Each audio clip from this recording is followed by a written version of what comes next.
Welcome, new gentlemen of the Corax. Today we have a pretty off-the-cuff episode. We're going to be talking about modern animals and the prehistoric counterparts to those, whether that be morphology, ecology, etc., things like that. We're basically going to be drawing comparisons with the past with what's still around now. And as far as some ground rules for this, so that we're not stating like a direct ancestor or something like that to a modern animal, what I think we should do is limit it to something that is from a different family level or above or broader, so that we're not like intertwining those and we're not running into that. Yeah, so But you with can't be that, like, what does an elephant remind you of? Oh, a mammoth. Like, Yeah, with none of that. yeah. So before we get started, to briefly introduce ourselves, my name is Benjamin Goode, and I am the host of Elasmocast, owner of On Point Fossils, and I'm a chondrichthyan researcher. So I study fossil and extant sharks and their relatives. I am. I can just go next. I'm Jared Cook. I am an undergraduate student currently studying mosasaurs with some folks up at SMU, and I also do TikTok. That's probably how most people know me. I'm All Cole right. Kintz. I am a PhD, first year PhD student at SMU. I work on Triassic stuff, mainly paleo environments, but I do a lot of work on Triassic ichthyosaurs from Nevada. And I'm going to begin working on continental Triassic deposits from Texas and Arizona here soon.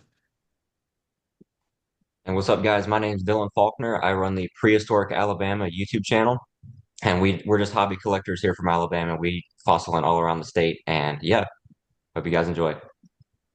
Awesome. So with that said, we're gonna just shoot out some random modern animals, and we're gonna try and figure out some prehistoric analogs to those. Dude, This may quite possibly be our lowest effort episode to date.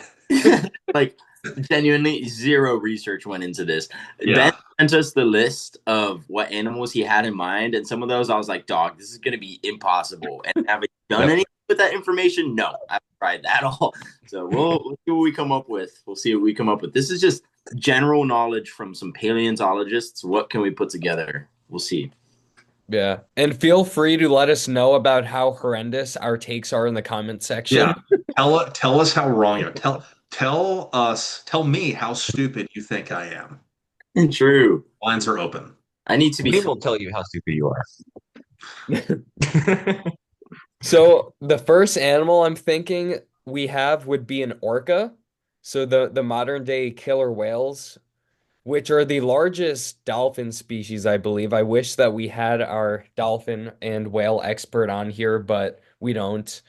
But yeah, so these are the highest trophic level marine animal alive today.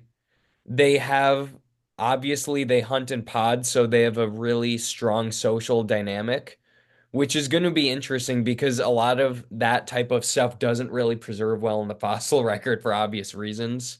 And especially with marine fossils too. Like you're not going to get these like articulated associated deathbeds like you might in some of the terrestrial environments.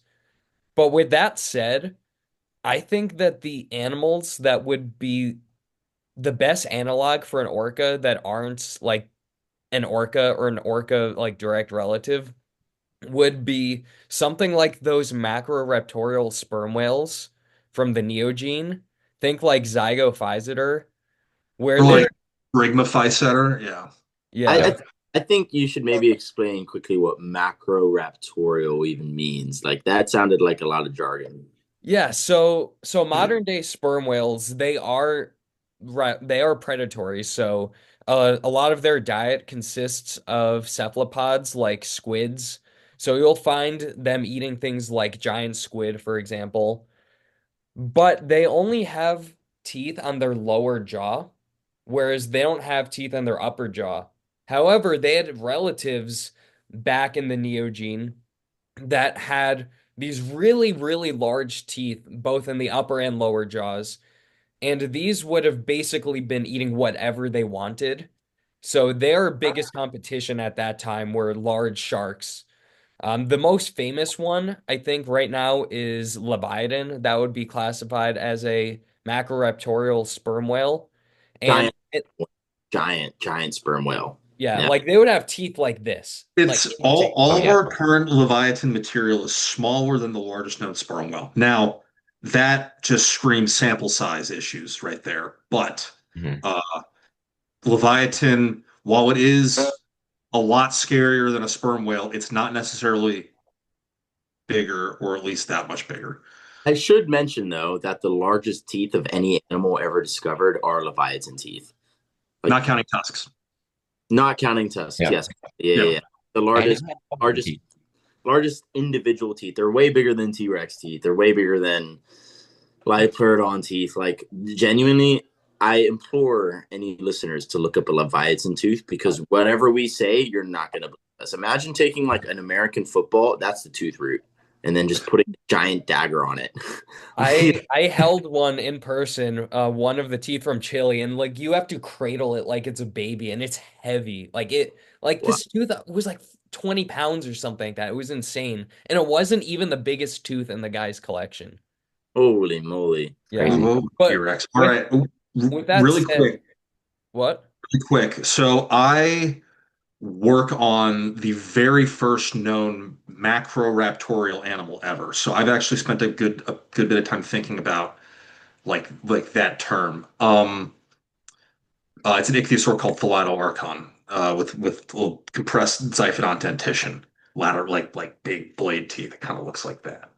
Mhm. But so macroraptorial is a term that doesn't really have like a strict scientific meaning because like what point are you, if you're a predator, at what point are you not like what's the size cutoff? How big does your prey have to be to consider yourself macroraptorial? How often do you have to be eating that prey? So it doesn't have like a strict scientific definition, but it's useful to describe animals that are clearly adapted towards pursuing, catching, seizing, and eating large things that are get can be comparable to their own size. You hear the term macrophagus a few times. I've yeah. So just more background on the term macroraptorial. Yeah, so I would say that Leviathan, even though it might have sat at a similar trophic level, it still would have been higher because the food chains back then would have been much more expansive. But I think that them being so large, they wouldn't be the best analog. So I would consider something more like Zygophysidae, which was still like a respectable size animal, like over 20 feet long. It's But orca sized. yeah, Yeah, I said Brigma Physetter. It's really similar. It doesn't have that like weird scary beak thing that Zyga Physetter has, but they're like 30-foot relative sperm whales that are macroraptorial, and people infer of group hunting behavior because modern sperm whales live in social groups, and then these things are like orca sized and presumably maybe doing orca things. So who When knows? when when and where did they live Same like Miocene. during the Miocene? Okay, and there Yeah. are they like Pacific Coast kind of whales that we're talking? Mhm. Yeah, I Cool. think South American. South American. Okay, so South American Miocene whale. So we're talking like a 20 million year old whale that you might They're see off of ancient yeah, Peru. 15 million year. Yeah, yeah. They're pretty comparable to, like in habitat. Actually, I'm not a Brigmaphyseter expert. I just remember learning about them on Jurassic Fight Club. There's a deep cut for some listeners. So let me check this really quick. But Brigmaphyseter. While Uh, you do that, I do want to mention the because I was curious about this one time and I had to look it up again just to be sure. But the oldest orca fossils are actually very young. Orcas are a very like modern invention in the grand scheme of things. The oldest, it's called Orchinus suetoniensis. I may have pronounced that species name wrong. Starts with a C. I think it's suetoniensis. Orchinus suetoniensis. It is from the late Pliocene. That's like, oh my God, like maybe just over a million years old. And it's from Italy, an Italian orca. This is an Italian orca species. And this is the oldest orca fossil that we know of. Pretty cool. Yeah, that's like nothing. That's so young. That's like that's almost pretty crazy. almost a Pleistocene Um, age animal. Like it's approaching that. It's crazy. Yep, Brignify setter. Oh, it's Japanese. Okay, it's Japanese, but like 15 to the holotype's Japanese. Oh, Yeah, but like Miocene, 15 to 16 million years. Pacific lived in the Pacific 15 to 16 million years ago. cool. Cool. It's a Miocene, part of Well, that Miocene diversity. another Pliocene animal that we have that I think we should talk about is the great white, Carcharodon carcharias. And I think with this one, an obvious one to compare to would be Cratoxyrhina manteli, the Ginsu shark from the Cretaceous. So the great white is, as everybody knows, that's like the iconic lamniform, the iconic mackerel shark that has these big triangular steak knife teeth that are serrated.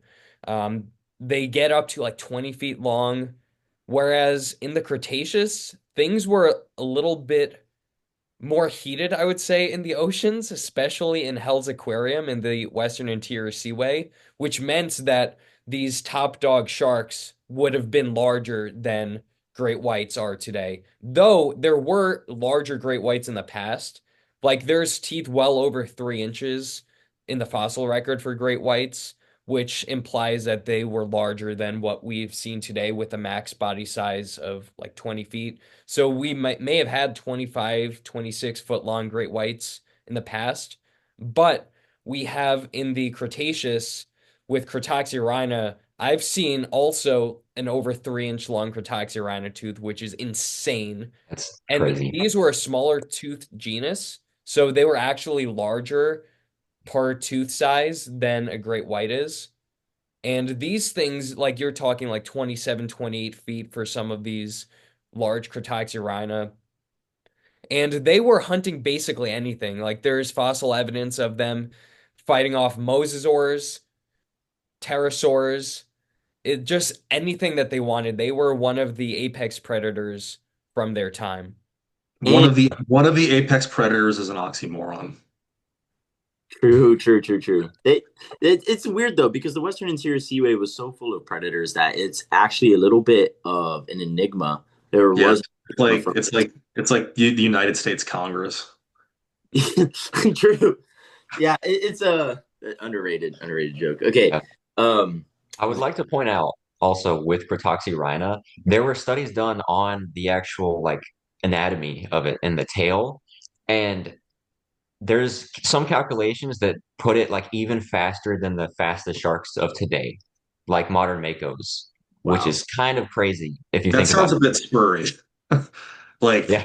deducing that from a vertebral column is a bit Well, you have some good soft tissue, Oh yeah. okay. some Okay. decent soft tissue that exists of Cratoxylana. That's why There's there are some people have taken a look at its eyeballs.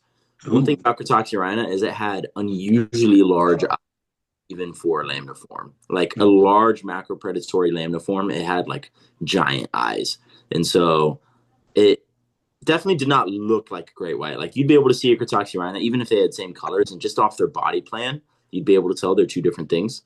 Um, Due to simply that eye size and Cratoxyrhina to get bigger, or Manteli, Cratoxyrhina manteli get bigger. There are multiple species, but it's just cool to imagine because it's just this Cretaceous missile that was built like a great white and could probably swim at great white speeds or mako speeds and coexisted with a lot of enormous predators that was just it was a crazy scenario. they I don't had to. great white would be able to hold its own in the Western Interior Seaway the way Cratoxyrhina was.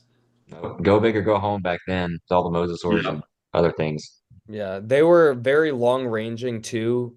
You have the Cratoxyrhina chronospecies going from the Albian through the Campanian, and Cratoxyrhina manteli, you have that like overall morphology going from the Turonian through the Campanian, which is a really expansive range for a species. Um, Yeah, like I should mention for any casual listeners that typically when species evolve, imagine a tree of life. Okay, you have species branching off from each other. So it's very rare that you can trace a line of like one animal turning directly into the next, and then the entire population turns directly into the next, and then the entire population turns directly into the next. When that happens, you call it a chronospecies, and that's a rare thing. But Cretoxyrhina, the older species of Cretoxyrhina, don't seem to have branched off into other species. It looks like the entire race of sharks just turned over time into the next race of sharks. It seemed like these older species just kept evolving into the next ones without any branching. That's rare. That's a weird thing to happen. That almost never happens. So pretty interesting evolutionary history as well. Yeah. So what's also similar with them and the great white is that Cretoxyrhina being such a fast-moving shark, like Dylan, you said, with skeletal remains, they've hypothesized that it was an extremely fast shark. The dermal denticles also point to that as well. But it's been hypothesized that Cretoxyrhina was regionally endothermic, which is something that is rare for sharks, but the great white also has. So Hmm. essentially, they're able to internally regulate their body temperature, meaning that they can go into colder water while still being an active shark, like what you see in great whites and other lamnids. Even though Cretoxyrhina is not actually very closely related to the great white, they're both lamniforms, so they're both mackerel sharks, but they're pretty distantly related. Um, their dentitional morphology makes that especially clear.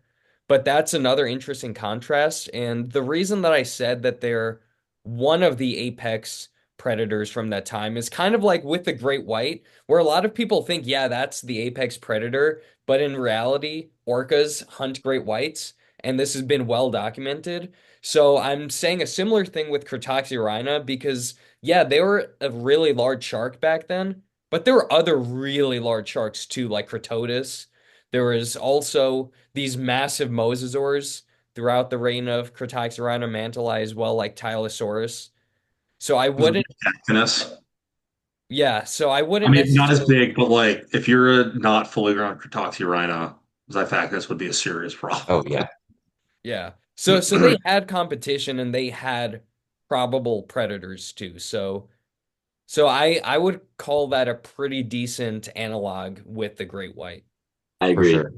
Yeah, no, it's really good, especially with the endothermy connection, regional endothermy connection. I saw this video like a couple days ago where this like orcapod was like hunting a sunfish, like one of those giant like mola mola guys, and it just like rammed the sunfish so hard and the sunfish just exploded. Look it up. It's good. It's good content. Exploded. Yeah. I would like to point out, like, going back to when we were talking about orcas, it's crazy that the closest analog to orcas is just another cetacean, which shows how crazy cetaceans are overall in the fossil record. Well, so far as we know, because like we don't have any direct evidence of like group behavior in marine Yeah, reptiles.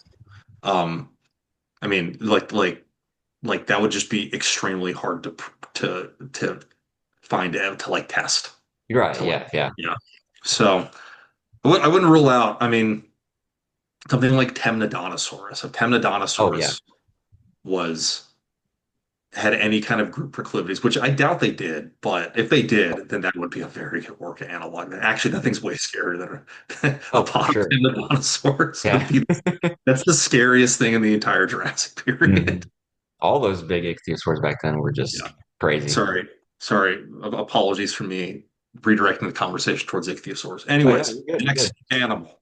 So the next animal is another chondrichthyan. It is the giant oceanic manta ray. So Mhm. these are really large malobatiforms, which is the order of the stingrays. Even though mantas, they have lost or reduced their barb, so they're not, technically like a stingray, even though they come from that order. These are filter feeders, so that's something that's pretty unique with them, and they're also massive. Like the giant oceanic manta rays, you're talking like over 20 feet wide type of massive. Okay, I wish you chose like eagle rays or something because that would be a little bit easier. But okay, what I really want to say for this, an analog to a manta ray, and we can't just choose another stingray, okay, because that would be cheating. I'm gonna say Aquila lamna, Yep. but Yeah, Aquila that was my thought too. Yeah. Uh-huh. is a little Aquila lamna is a little small. But to be fair, we only have like one good specimen, so maybe they got bigger. I don't know. Um, Aquilolamna, for those not in the know, let me start from the beginning. There is a place in Mexico that I am a big fan of, and I think it's going to produce way more fossils in the future and be super famous. But for now, it's just being discovered, and it's called um, the. Oh my goodness, I'm having a brain fart. It's in Nuevo Leon. Oh my goodness, what the heck?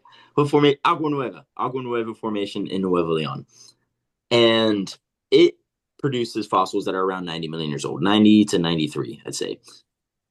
But the fossils it produces are incredible quality. It's something you call Lagerstätte, and the Lagerstätte are just places that produce incredible fossils that have soft tissue and Well, whatnot. there are two kinds of Lagerstadt. There's Conservat Lagerstadt and Concentrat Lagerstadt.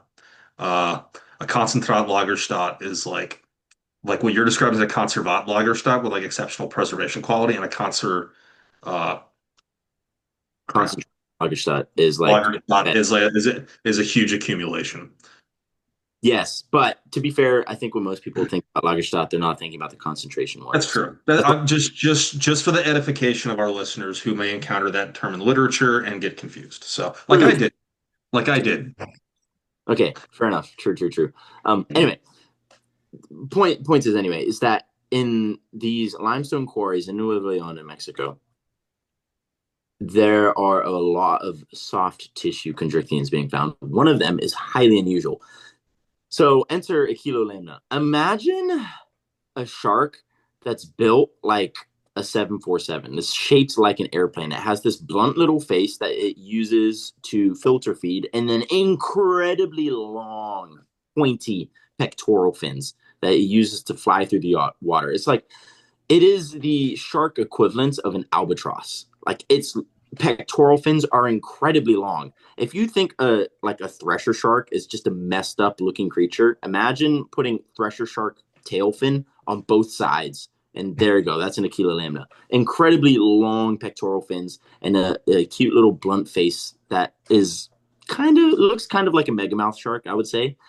And it just would glide through the water filter feeding as far as we can tell. And they didn't get super big. I just had to Google it just to see the size. They're the Google AI, I don't have the paper in front of me, but the Google AI is saying it's around 5.5 feet. The pectoral fin wingspan, though, is around 6 feet. So not quite manta ray sized, but it was an incredibly interesting analog, I would say, regardless, because it kind of does the same stuff.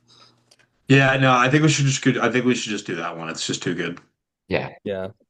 Yeah, And it's I would definitely agree with Akio Lamna, and who knows, maybe they did get better or bigger because we have very limited numbers of them. And it's also worth noting too that we still don't really know exactly what it was. It was tentatively assigned as a lamniform, but we don't still know because the morphology is so weird and we don't have all of it visible. Like, for example, the dorsal fins, things that could help with a further identification. So that a lot more research needs to be done with Acheolamna. We don't even know for sure what the teeth are like. So people have hypothesized that the teeth of Cretomanta could possibly be the same, like from the same animal as Acheolamna, but people don't know for sure. And that kind of highlights too Cretomanta. So yeah, Yeah. yeah. So I would agree with that. So the next one we have is the blue whale. Oh, Oh, there you go. Ichthyotitan. Cole's time to shine. Yep. Yeah, yeah. Well, some of the so we have these like the ichthyosaur researchers are currently building a case for to it, like it at least foundationally that some of the largest ichthyosaurs that we are getting signals from all over the world are we don't have complete skeletons yet. The search is ongoing and ramping up every year. We don't have complete skeletons yet, but we have lots and lots of bones from around the world that are all telling us the same thing. And scaling with any of the relatives gives us animals that are approaching the large rorquals in size, and approaching and sitting right there in the middle. So, you know, you guys have heard about Ichthyotitan. There's also the Aust colossus. There's other stuff from there. There's the Hector's ichthyosaur from New Zealand. Now, this like r mysterious radiation of giant, these like lost ghosts of the ocean of the Triassic seas. We have them from New Zealand. We have them from British Columbia. We have them from Europe, and uh, they their their actual appearance in biology is still quite mysterious to us. But the largest known shastosaur, these guys are all shastosaurs. This part of this not part of Pelion, Mariamosaur ichthyosaur group, kind of more advanced than like than the earlier cinospondylids, but um, not quite that like classic ichthyosaur tuniform dolphin shark shape. They're all shastosaurs, and the largest shastosaur that we know of, that we have good material of, excuse me, not that we know of, that we have good material of, is called Schastosaurus secaniensis. So British Columbia, it's the front two, half to two-thirds of the animal, and it appears to be edentulous, so no teeth. Um, I the people involved in the hunt for the giant ichthyosaurs have differing ideas on what these animals could have done, how they would have sustained themselves. Um, some still think that they kind of would have been macroraptorial, like they were like most other of the big Triassic ichthyosaurs. Uh, but I think the idea of like a blue whale sized macroraptorial predator stretches credulity a little bit for me, and I suspect that it's some kind of bulk feeding. And if you look to Schastosaurus signiensis, how they're doing it is it's probably not suction feeding. They don't have the mechanisms in place for that, but I suspect some kind of bulk feeding.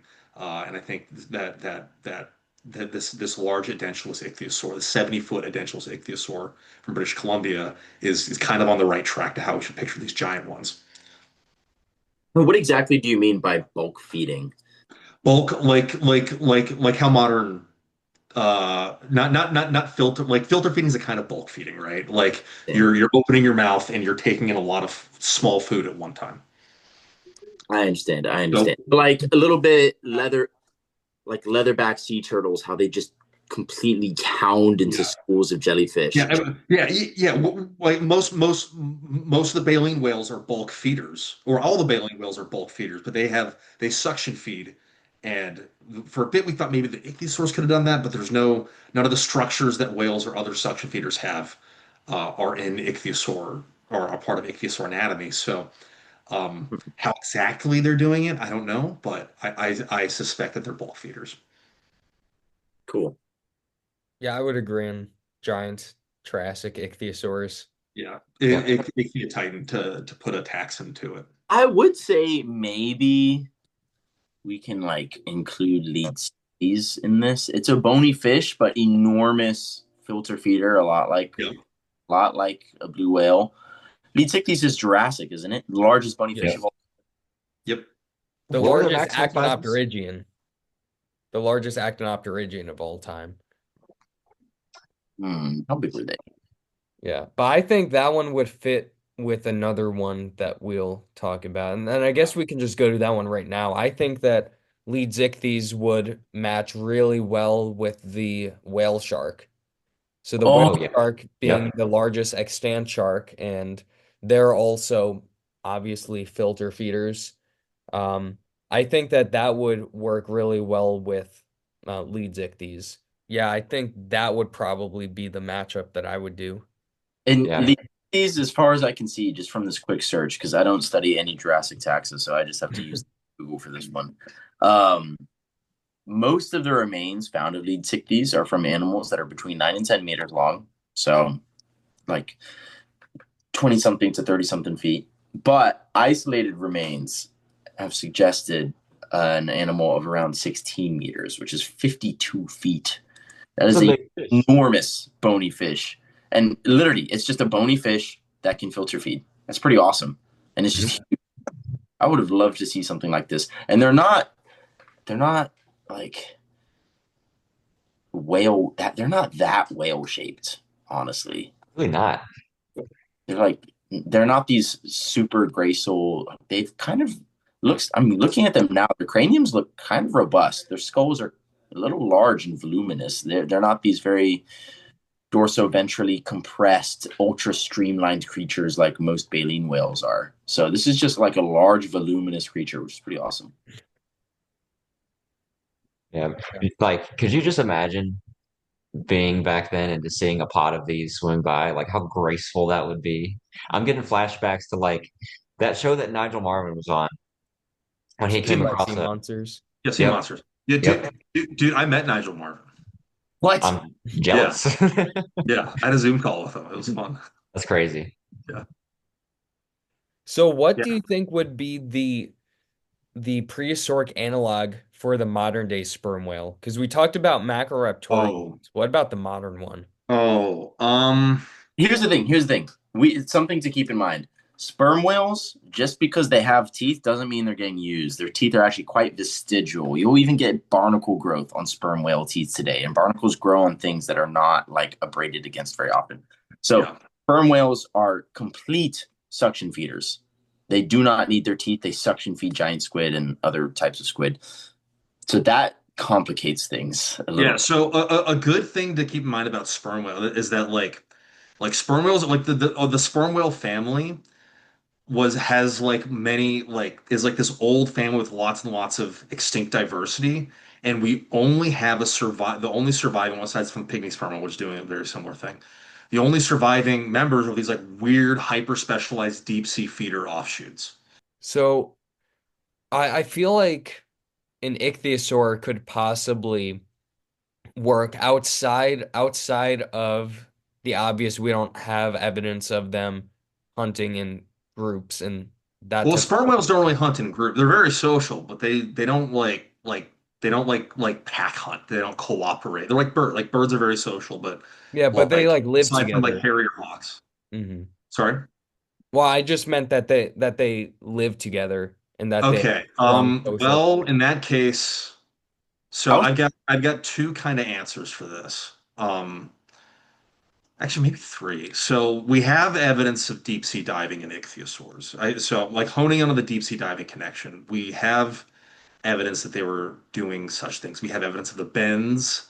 You know, if you rise too fast without equalizing the air pressure in your bloodstream, you get nitrogen bubbles, and that can leave some pathological evidence on bones. We have evidence of that in ophthalmosaurids, but we also have ichthyosaurs. They don't echolocate, and they can't smell underwater because they breathe. You have to breathe the water to smell it. Uh, so we have many ichthyosaurs had very large eyes. That includes the ophthalmosaurids, but there's another group called the basanosaurids, and there's currently only one named genus in this.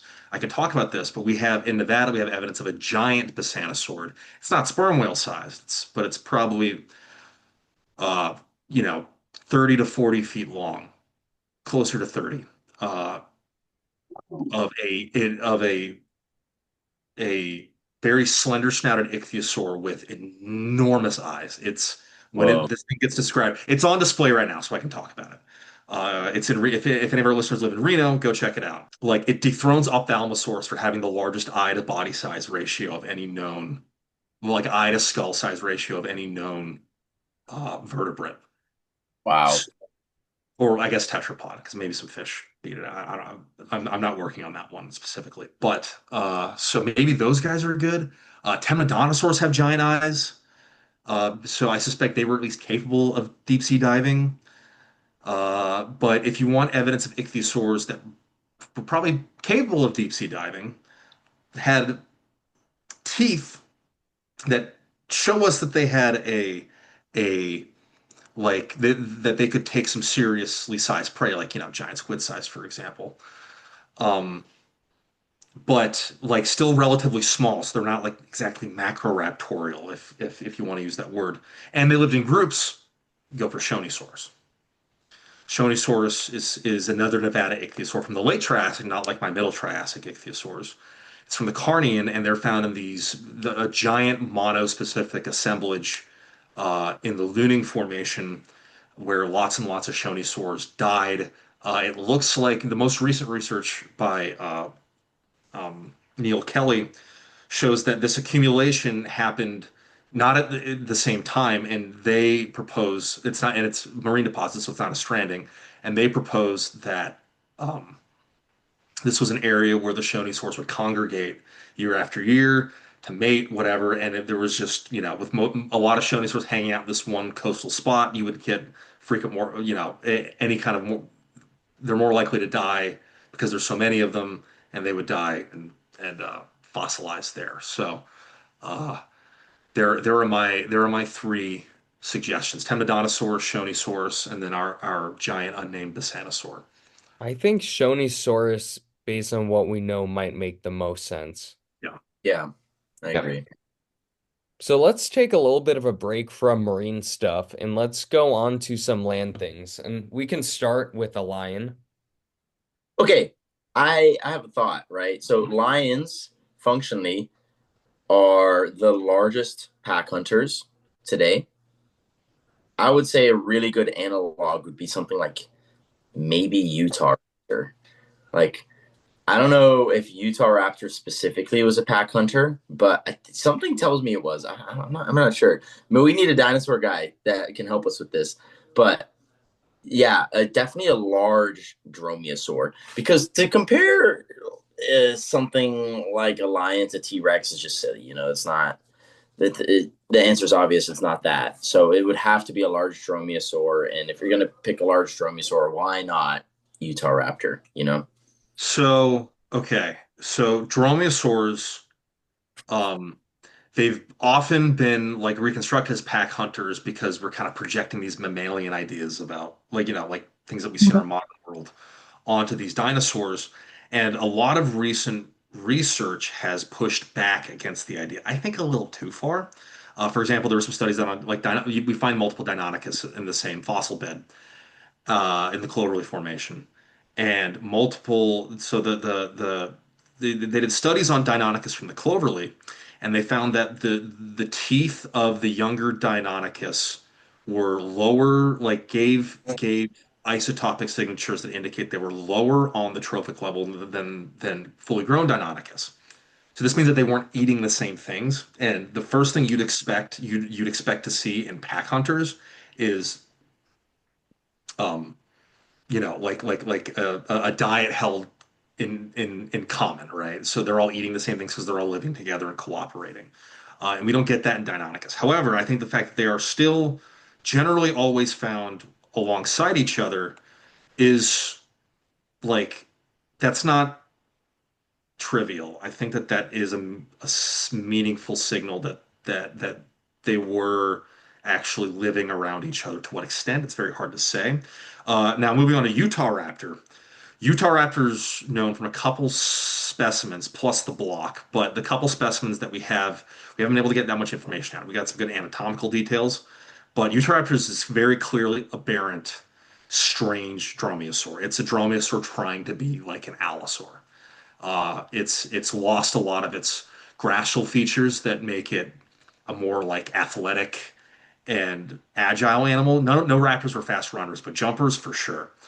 And youth raptors lost a lot of those things, and they've got a lot more robust. So they're very weird animals. So what goes for the raptors generally may not go for Utah raptor. And there is the block. There is a large block full of like a dozen Utah raptor fossils that was found like a long time ago, and preparation is still underway. Um, they're just beginning the initial stages of like approaching the study of the block and seeing what that can tell us.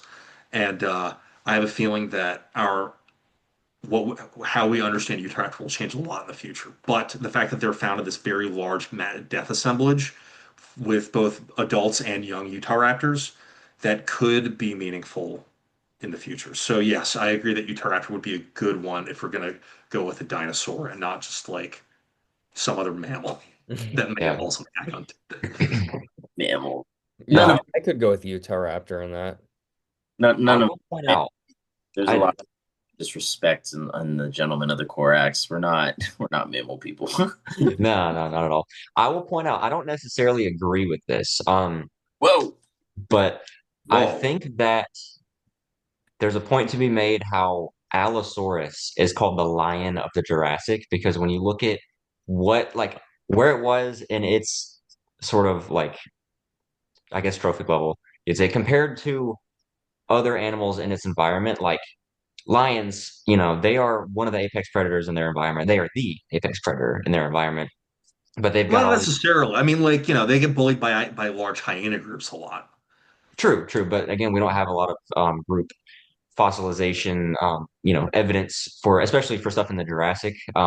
We At have a most, lot of we have a lot of really. vast assemblage of owls. Cleveland Dinosaur Quarry, Yeah. 70 Oh, well, yeah. No, allosaurs from I'll one talk about site. like not necessarily like full on pack behavior like Yeah, hyenas. yeah. We don't know about owl. I for the big theropods like allosaurs, I just don't think that there's an animal alive today that's a good Yeah, represent. yeah. Like That's what I was saying. I don't necessarily agree with that, but I keep they're hearing just that the Allosaurus called the lion of the Cretaceous or the Jurassic, yeah, you but know? that was coined by like walking with dinosaurs.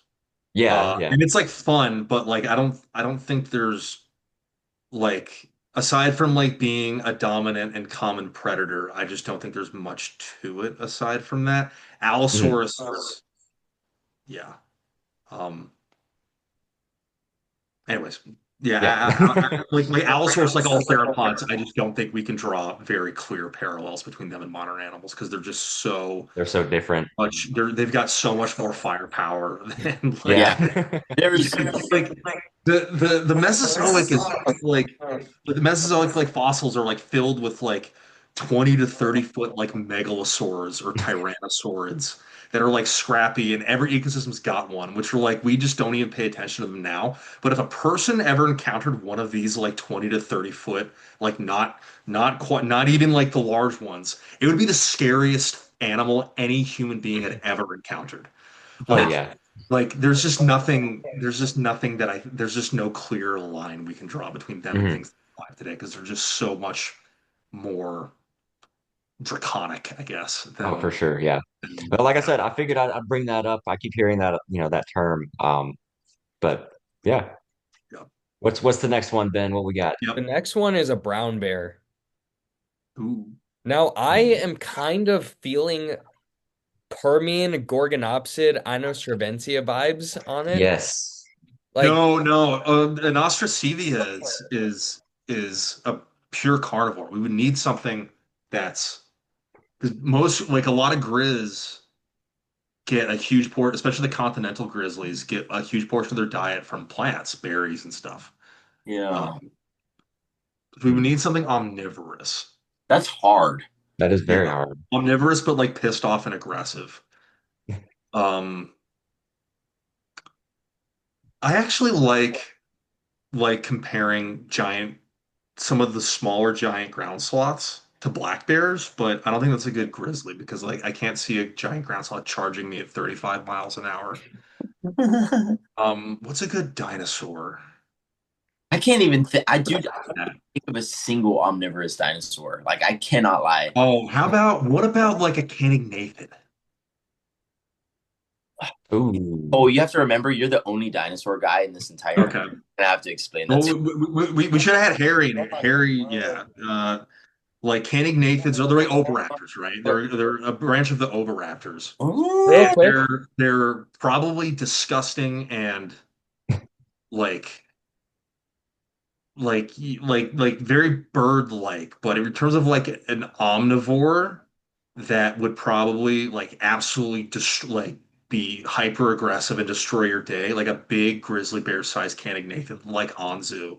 Yeah, I was thinking Anzu, but to Yeah. me, the Canignathids give me like coyote vibes or like hyenas. No, not hyenas. They give me like I don't know, but they are omnivores though. That is true. So I agree. Like it's not a great match. What about the man? We need Russell in that. What about like a mammal? Like, there's got to be some mammal in there that's like, We're no, I got it, I Hyaenodon. got it, I got it, I got it. Entelodonts. Entelodonts. Were they omnivorous? Do you Yeah. think? Oh, for sure. Entelodonts. Okay, Entelodonts. Okay. Yeah, I could see that. Yeah. Yeah. and Entelodonts. let's explain what an entelodont is. You guys probably know Be right entelodonts back. as hell pigs. They're basically, are they only a legacy? Entelodonts are Miocene too. They might even be Eocene. Entelodonts, they're the hell pigs. They're like Eocene, Miocene, that kind of stuff. They look so metal. I don't even know if I can describe it. Imagine a warp. Okay, no. Imagine this.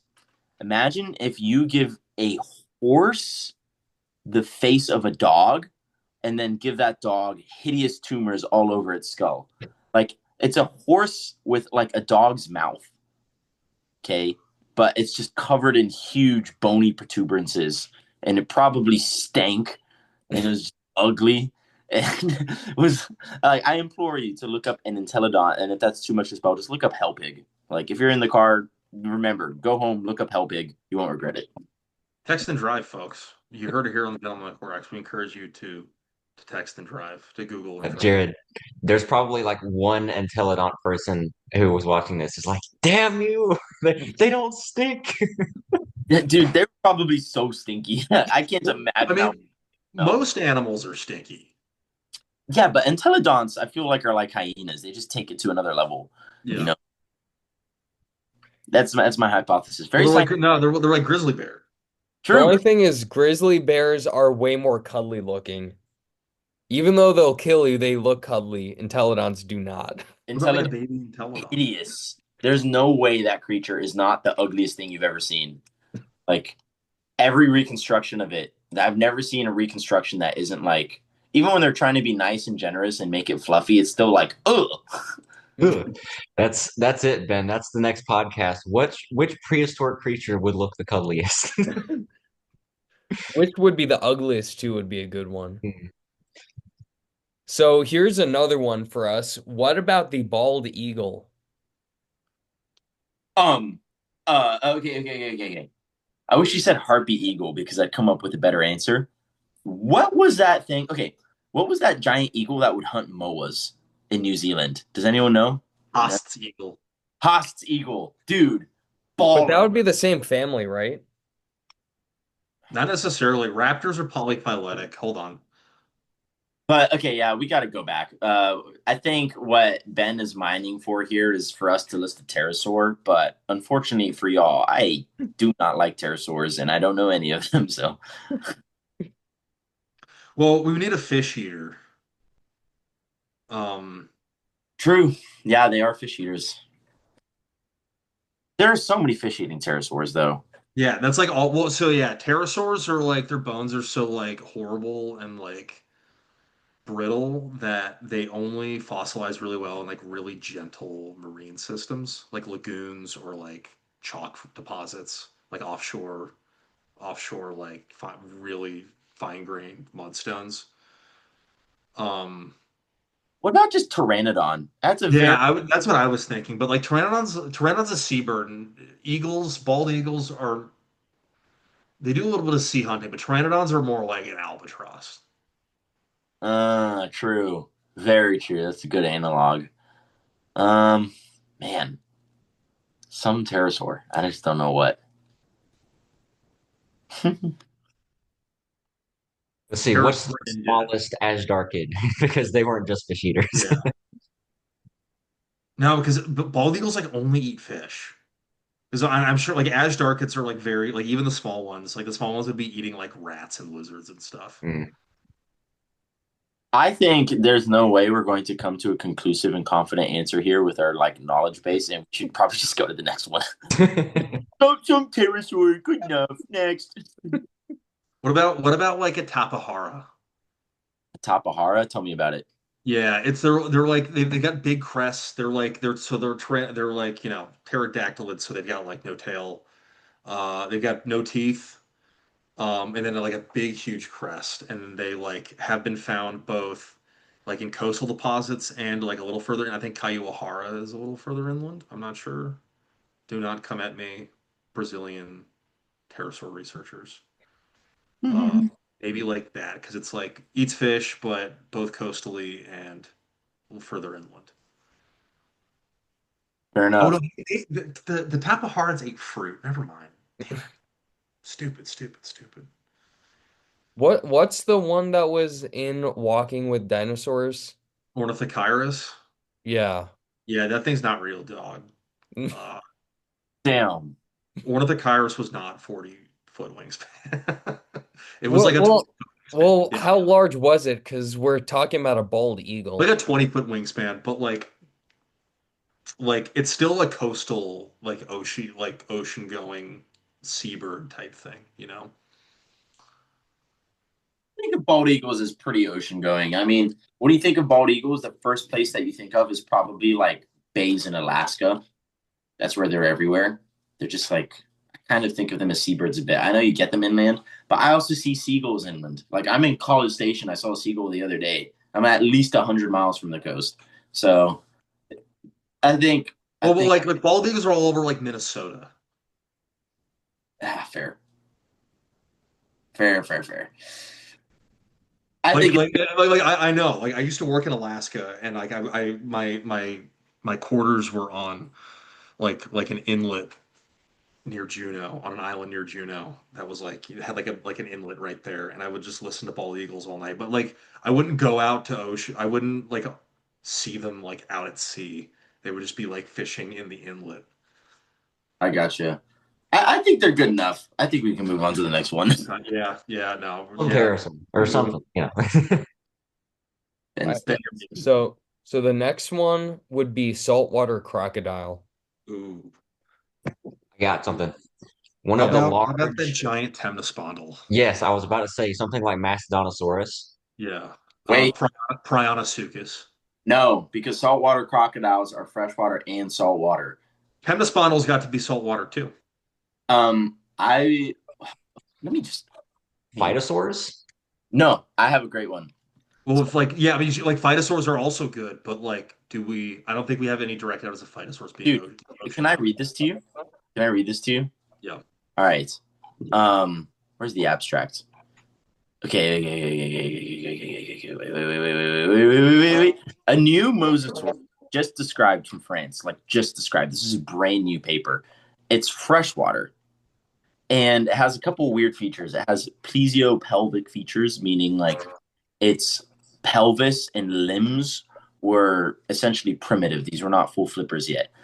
Imagine the purpose of words like plesiopelvic and plesiopedal. Those words exist to describe a limb condition like what seen in a crocodile. It's not fully terrestrial, but it's not fully aquatic yet either. It can do both.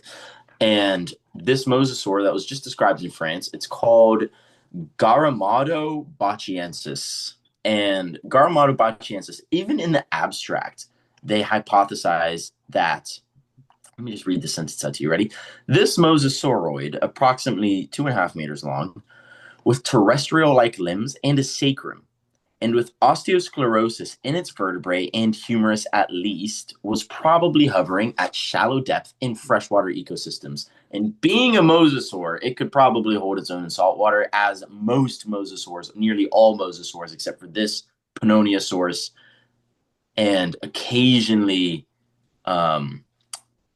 Platycarpus, were fully marine. So I think this is as close as you could possibly get, low key, to a saltwater crocodile without being a saltwater crocodile. Because just a reminder, mosasaurs are not dinosaurs; they're lizards. They're just straight up lizards, like true lizards, just like a Komodo dragon.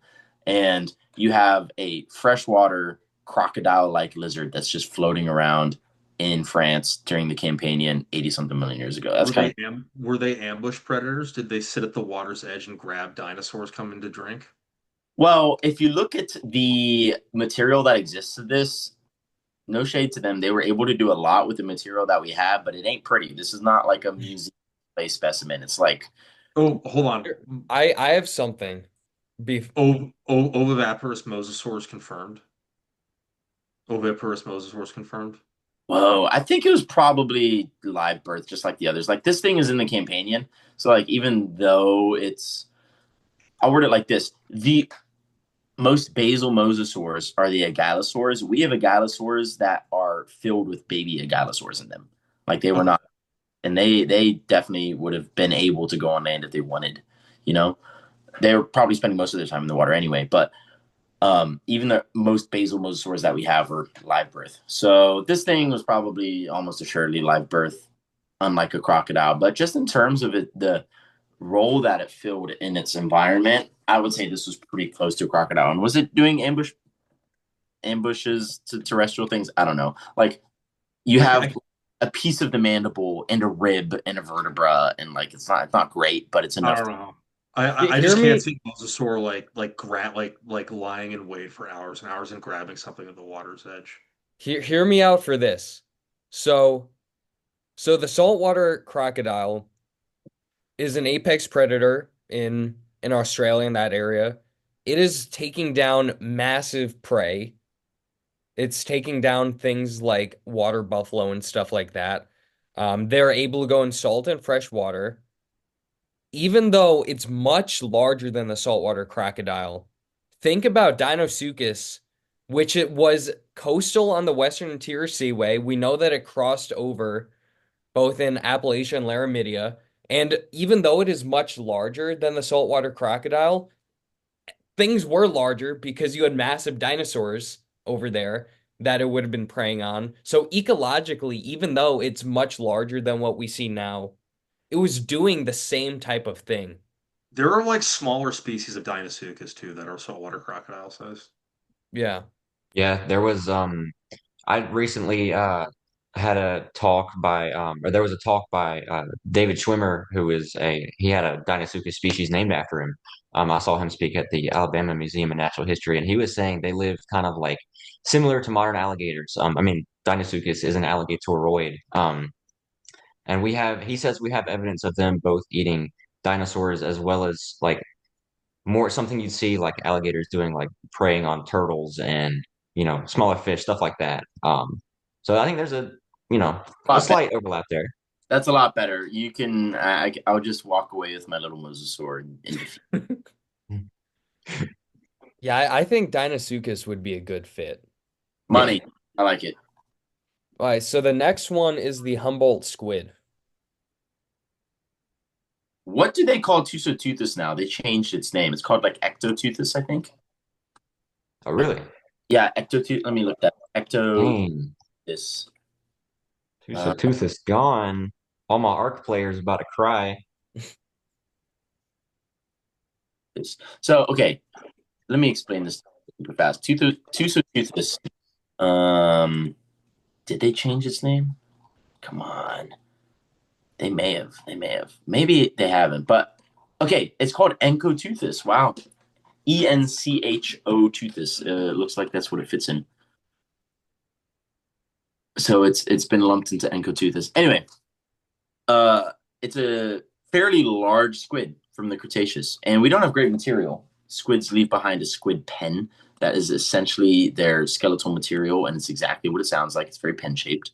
Um, you can't say much about how the rest of the squid looked based off of the squid pen, but absolutely enormous squid pens are lying around in Cretaceous deposits in places like the Pierre Shale.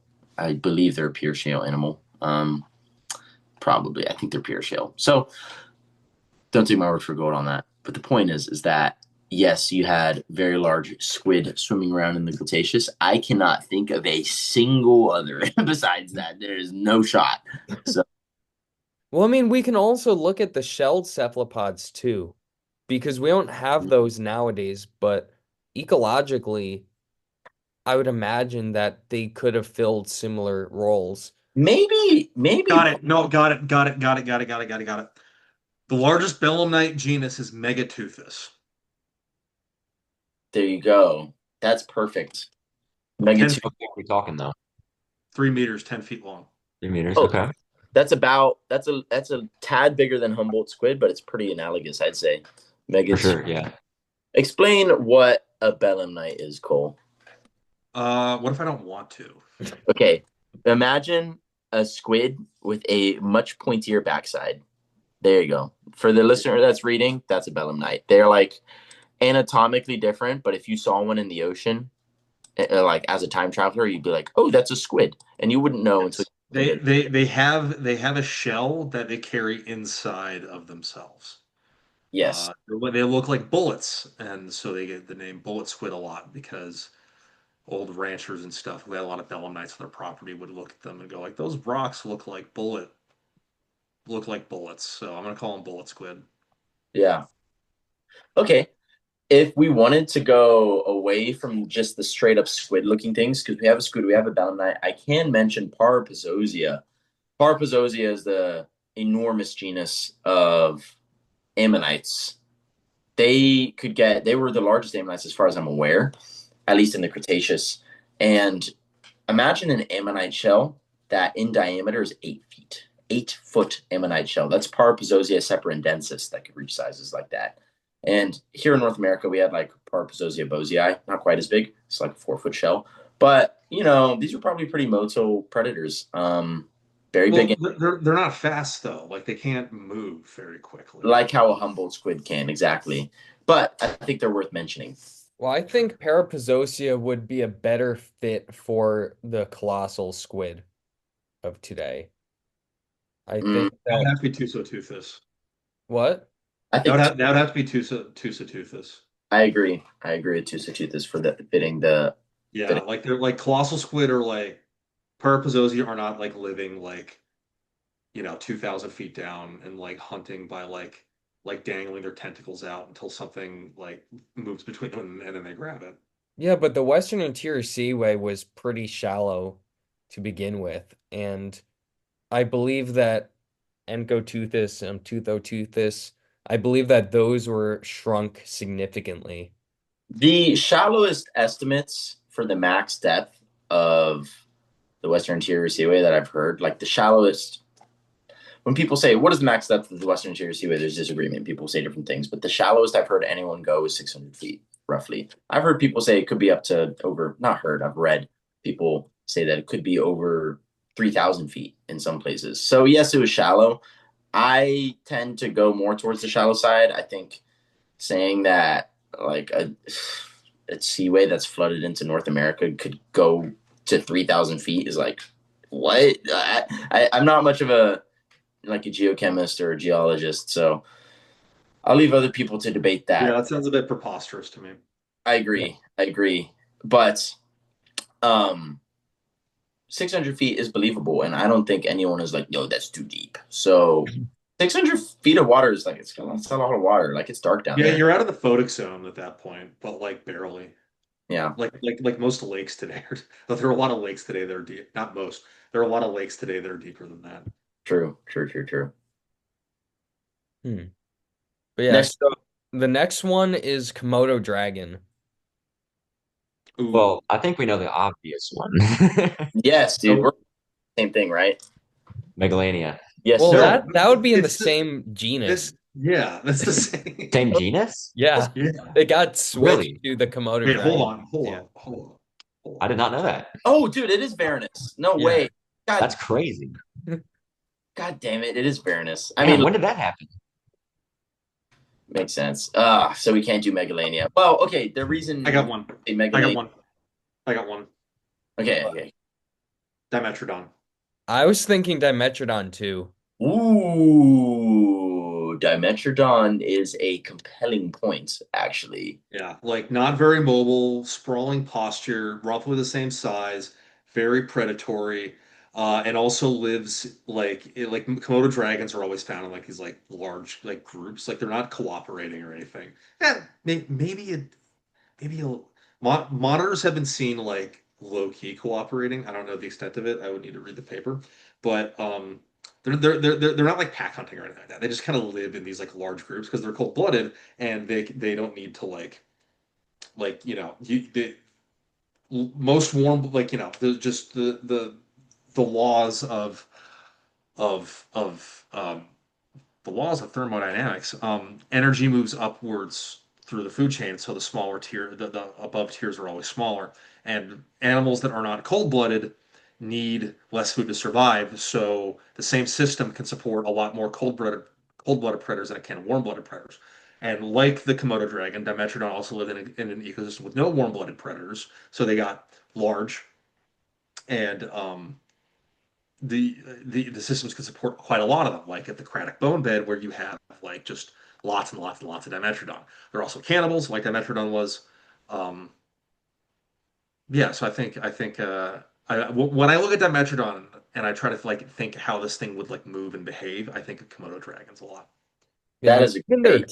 even their teeth are convergently similar. Like you have those classic Kind of. recurved blade-like teeth with serrations on them.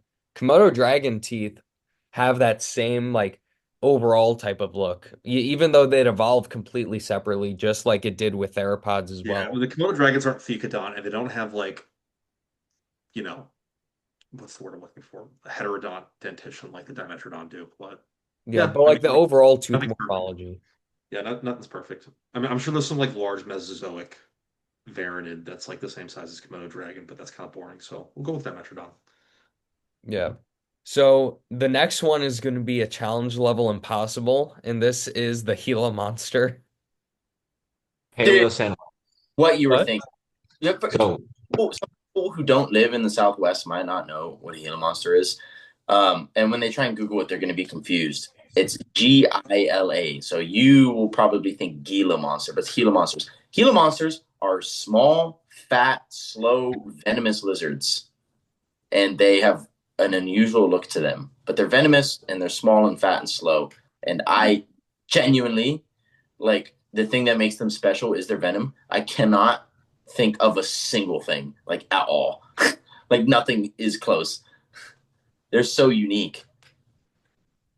I will say, um, there is a Cretaceous uh, reptile called Paleocenoa, which is supposed to be a related animal to. It says here related to modern Gila monsters and monitor lizards.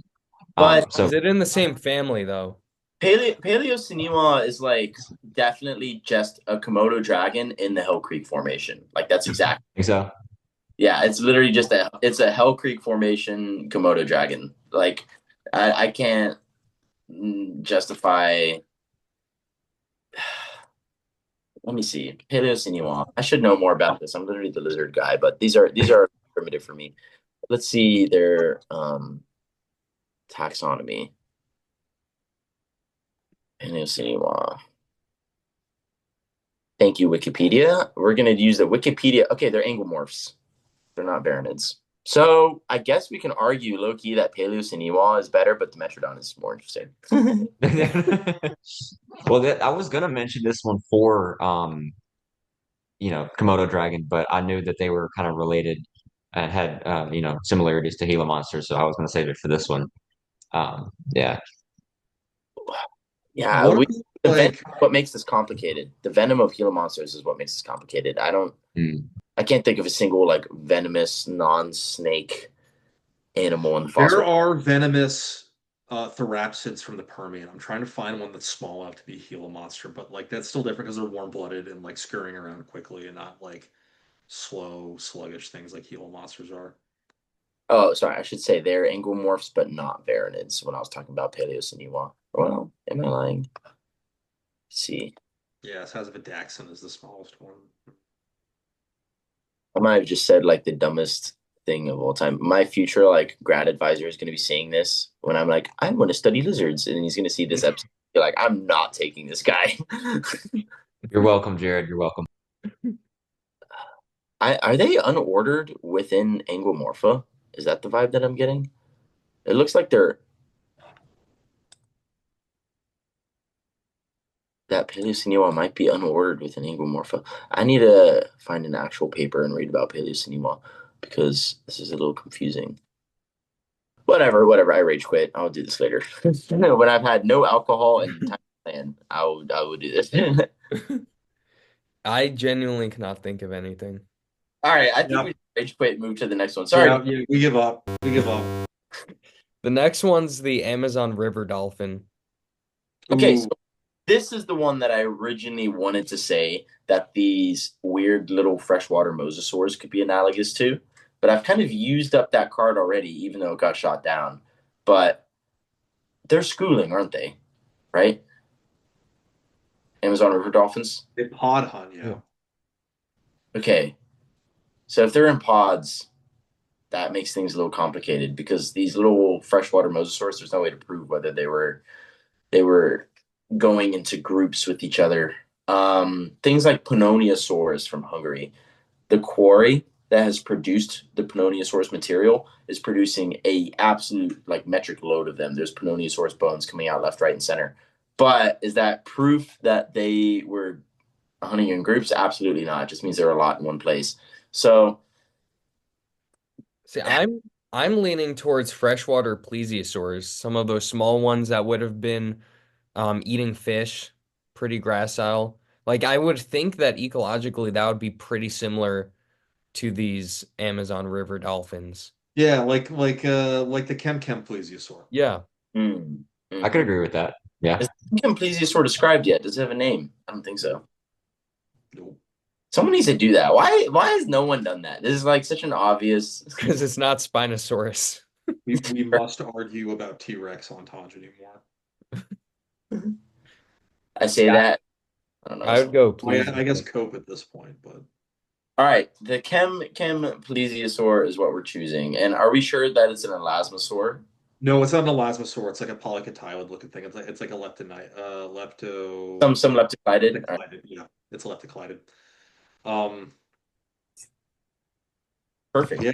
We Well, should and like also with the plesiosaurs, you have like evidence in polycotylids of like I wouldn't say evidence. We have reason to suspect that they were social animals. So, Probably due to how difficult their motherhood was. Like they're giving birth to giant babies. yep, they were giving birth to giant babies, and the babies were putting on like 75% of their weight in a single year. So that's only really feasible if you have parental care. Yeah, So like team all effort. yeah. all modern animals that do this are highly social and have social structures based off of, you know, like raising families. So I think that's reason to suspect that uh within plesiosaurs, how extensive it was, don't know. We only really have evidence in polycotylids. Within plesiosaurs, you had stronger social ties. So Yeah. We should probably explain what a polycotylid or polycotylid, however you pronounce it, what those are. Like, because when people think plesiosaur, they think of the really long necked, Loch yes, Mhm. Ness monster looking thing, right? polycotylids are short-necked, long-necked plesiosaurs. Imagine pliosaurs on one end of the spectrum, which are basically just like 50% head. That's an Yep. exaggeration, but mostly head, zero neck, stumpy body. On the other end of the spectrum, you have the elasmosaurs, which are also a kind of plesiosaur.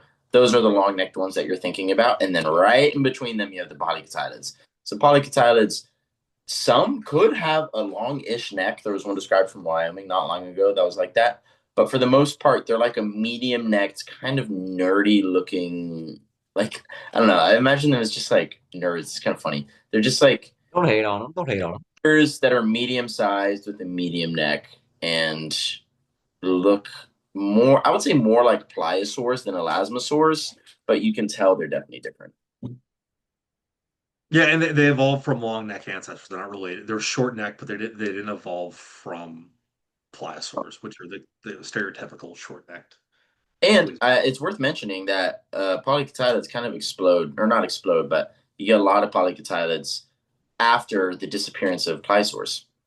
Like polycotylids existed while there were still some pliosaurs around, but after the pliosaurs disappear, you get things like Deinonychus and stuff like that. So they were doing well after the pliosaurs disappeared, and I suspect they were filling a niche that the pliosaurs left behind. Yeah, let's go with that. So the next one is the gray wolf. That's Deinonychus, low key. Like Yeah, we had a Utah raptor, I think Deinonychus, or like maybe Velociraptor, but that's a Velociraptor to me is more like coyotes a little bit. Yeah. It's yeah, but no, Yeah. Velociraptor's like a fox. Like people are like Velociraptor, whoa, I'm thinking Velociraptor, you think of this thing from Jurassic Park, but it's actually more like a turkey. Well, it's like no, turkeys don't like run around and like grab prey and like get into yeah, fights with.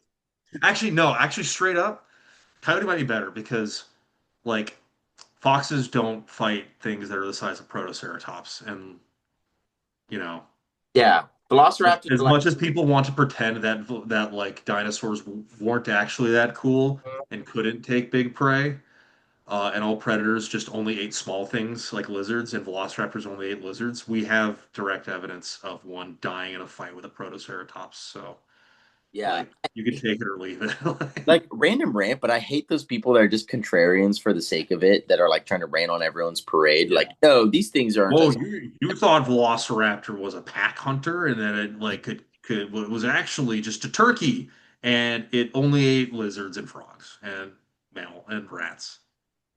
Like, yeah, screw you, dude. I'm gonna go to your house and hide in your closet. All right, anyway. I Uh, I would go Deinonychus with that. Yeah. Sure, yeah. I dig that.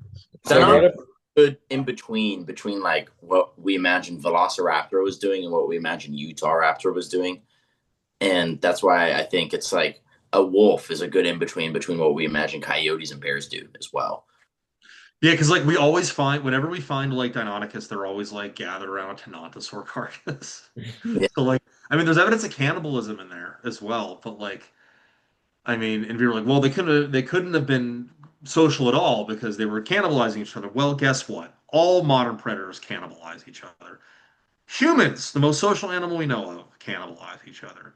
Yeah. And cannibalism and like violence propagated towards members of your own species is like really more of an outgrowth of a social behavior and not necessarily an antisocial one, you know?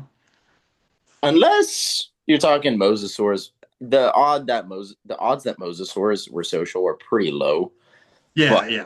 there's Yeah. great evidence of them eating Well, other if mosasaurs we were finding a in mosasaur, their like own. lots and lots of mosasaurs like together all the time, and that was the only thought, taphonomic context we found them in, then like I would be saying maybe we should consider for a minute that the mosasaurs are most social or more social, which is what the case for Deinonychus is that we find them together basically Mhm.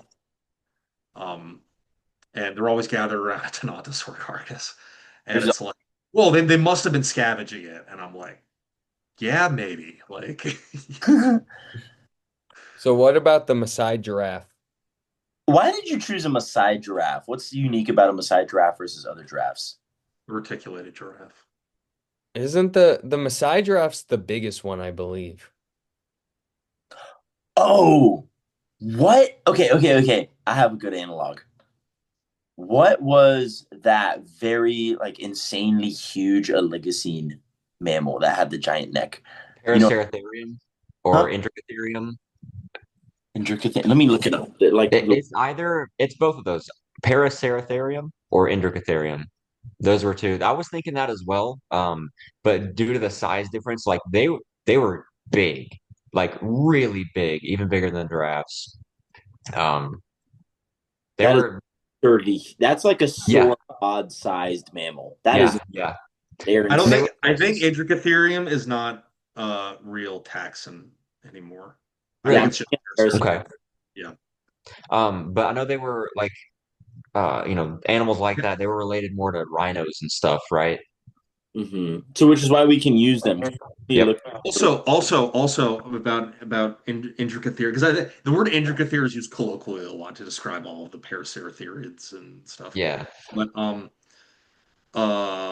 George Lucas, um, who I'm George Lucas, creator of Star Wars, as I'm sure literally all of you know, was heavily inspired by a drawing he saw of Intricatherium Paraceratherium when he designed the AT-AT, the big like Oh, Imperial sick. transport walker that attacked Hoth in Episode 5 of Empire Strikes Back.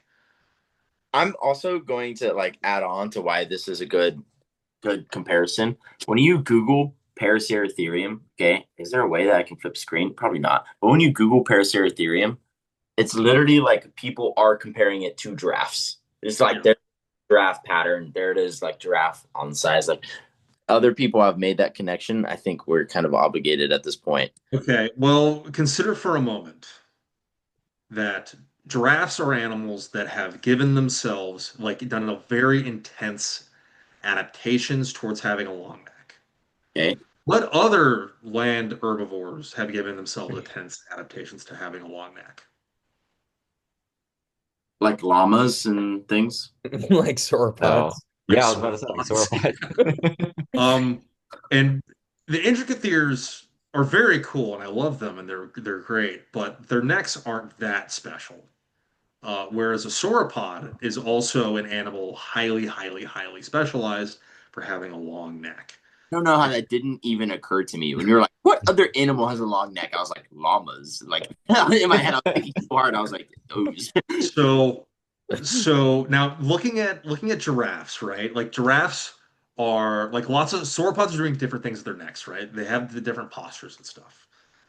And like there's probably a lot of niche partitioning going on. It's somewhat obscure because niche partitioning is very hard to detect because paleoecology is very hard, difficult to do. But giraffes are very adapted towards a vertical posture, right?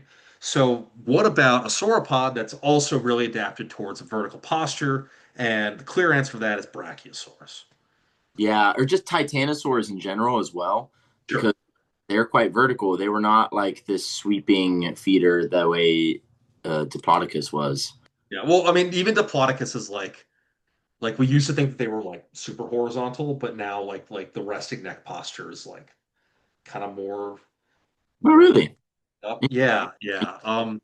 I still suspect that like because like they're clearly doing something different than like a Brachiosaurus or a Camarasaurus is, but like and maybe the thing is like planting yourself down. We need a sauropod person on here because like I love sauropods and I do not want to catch fire from saying for saying something from them about sauropods.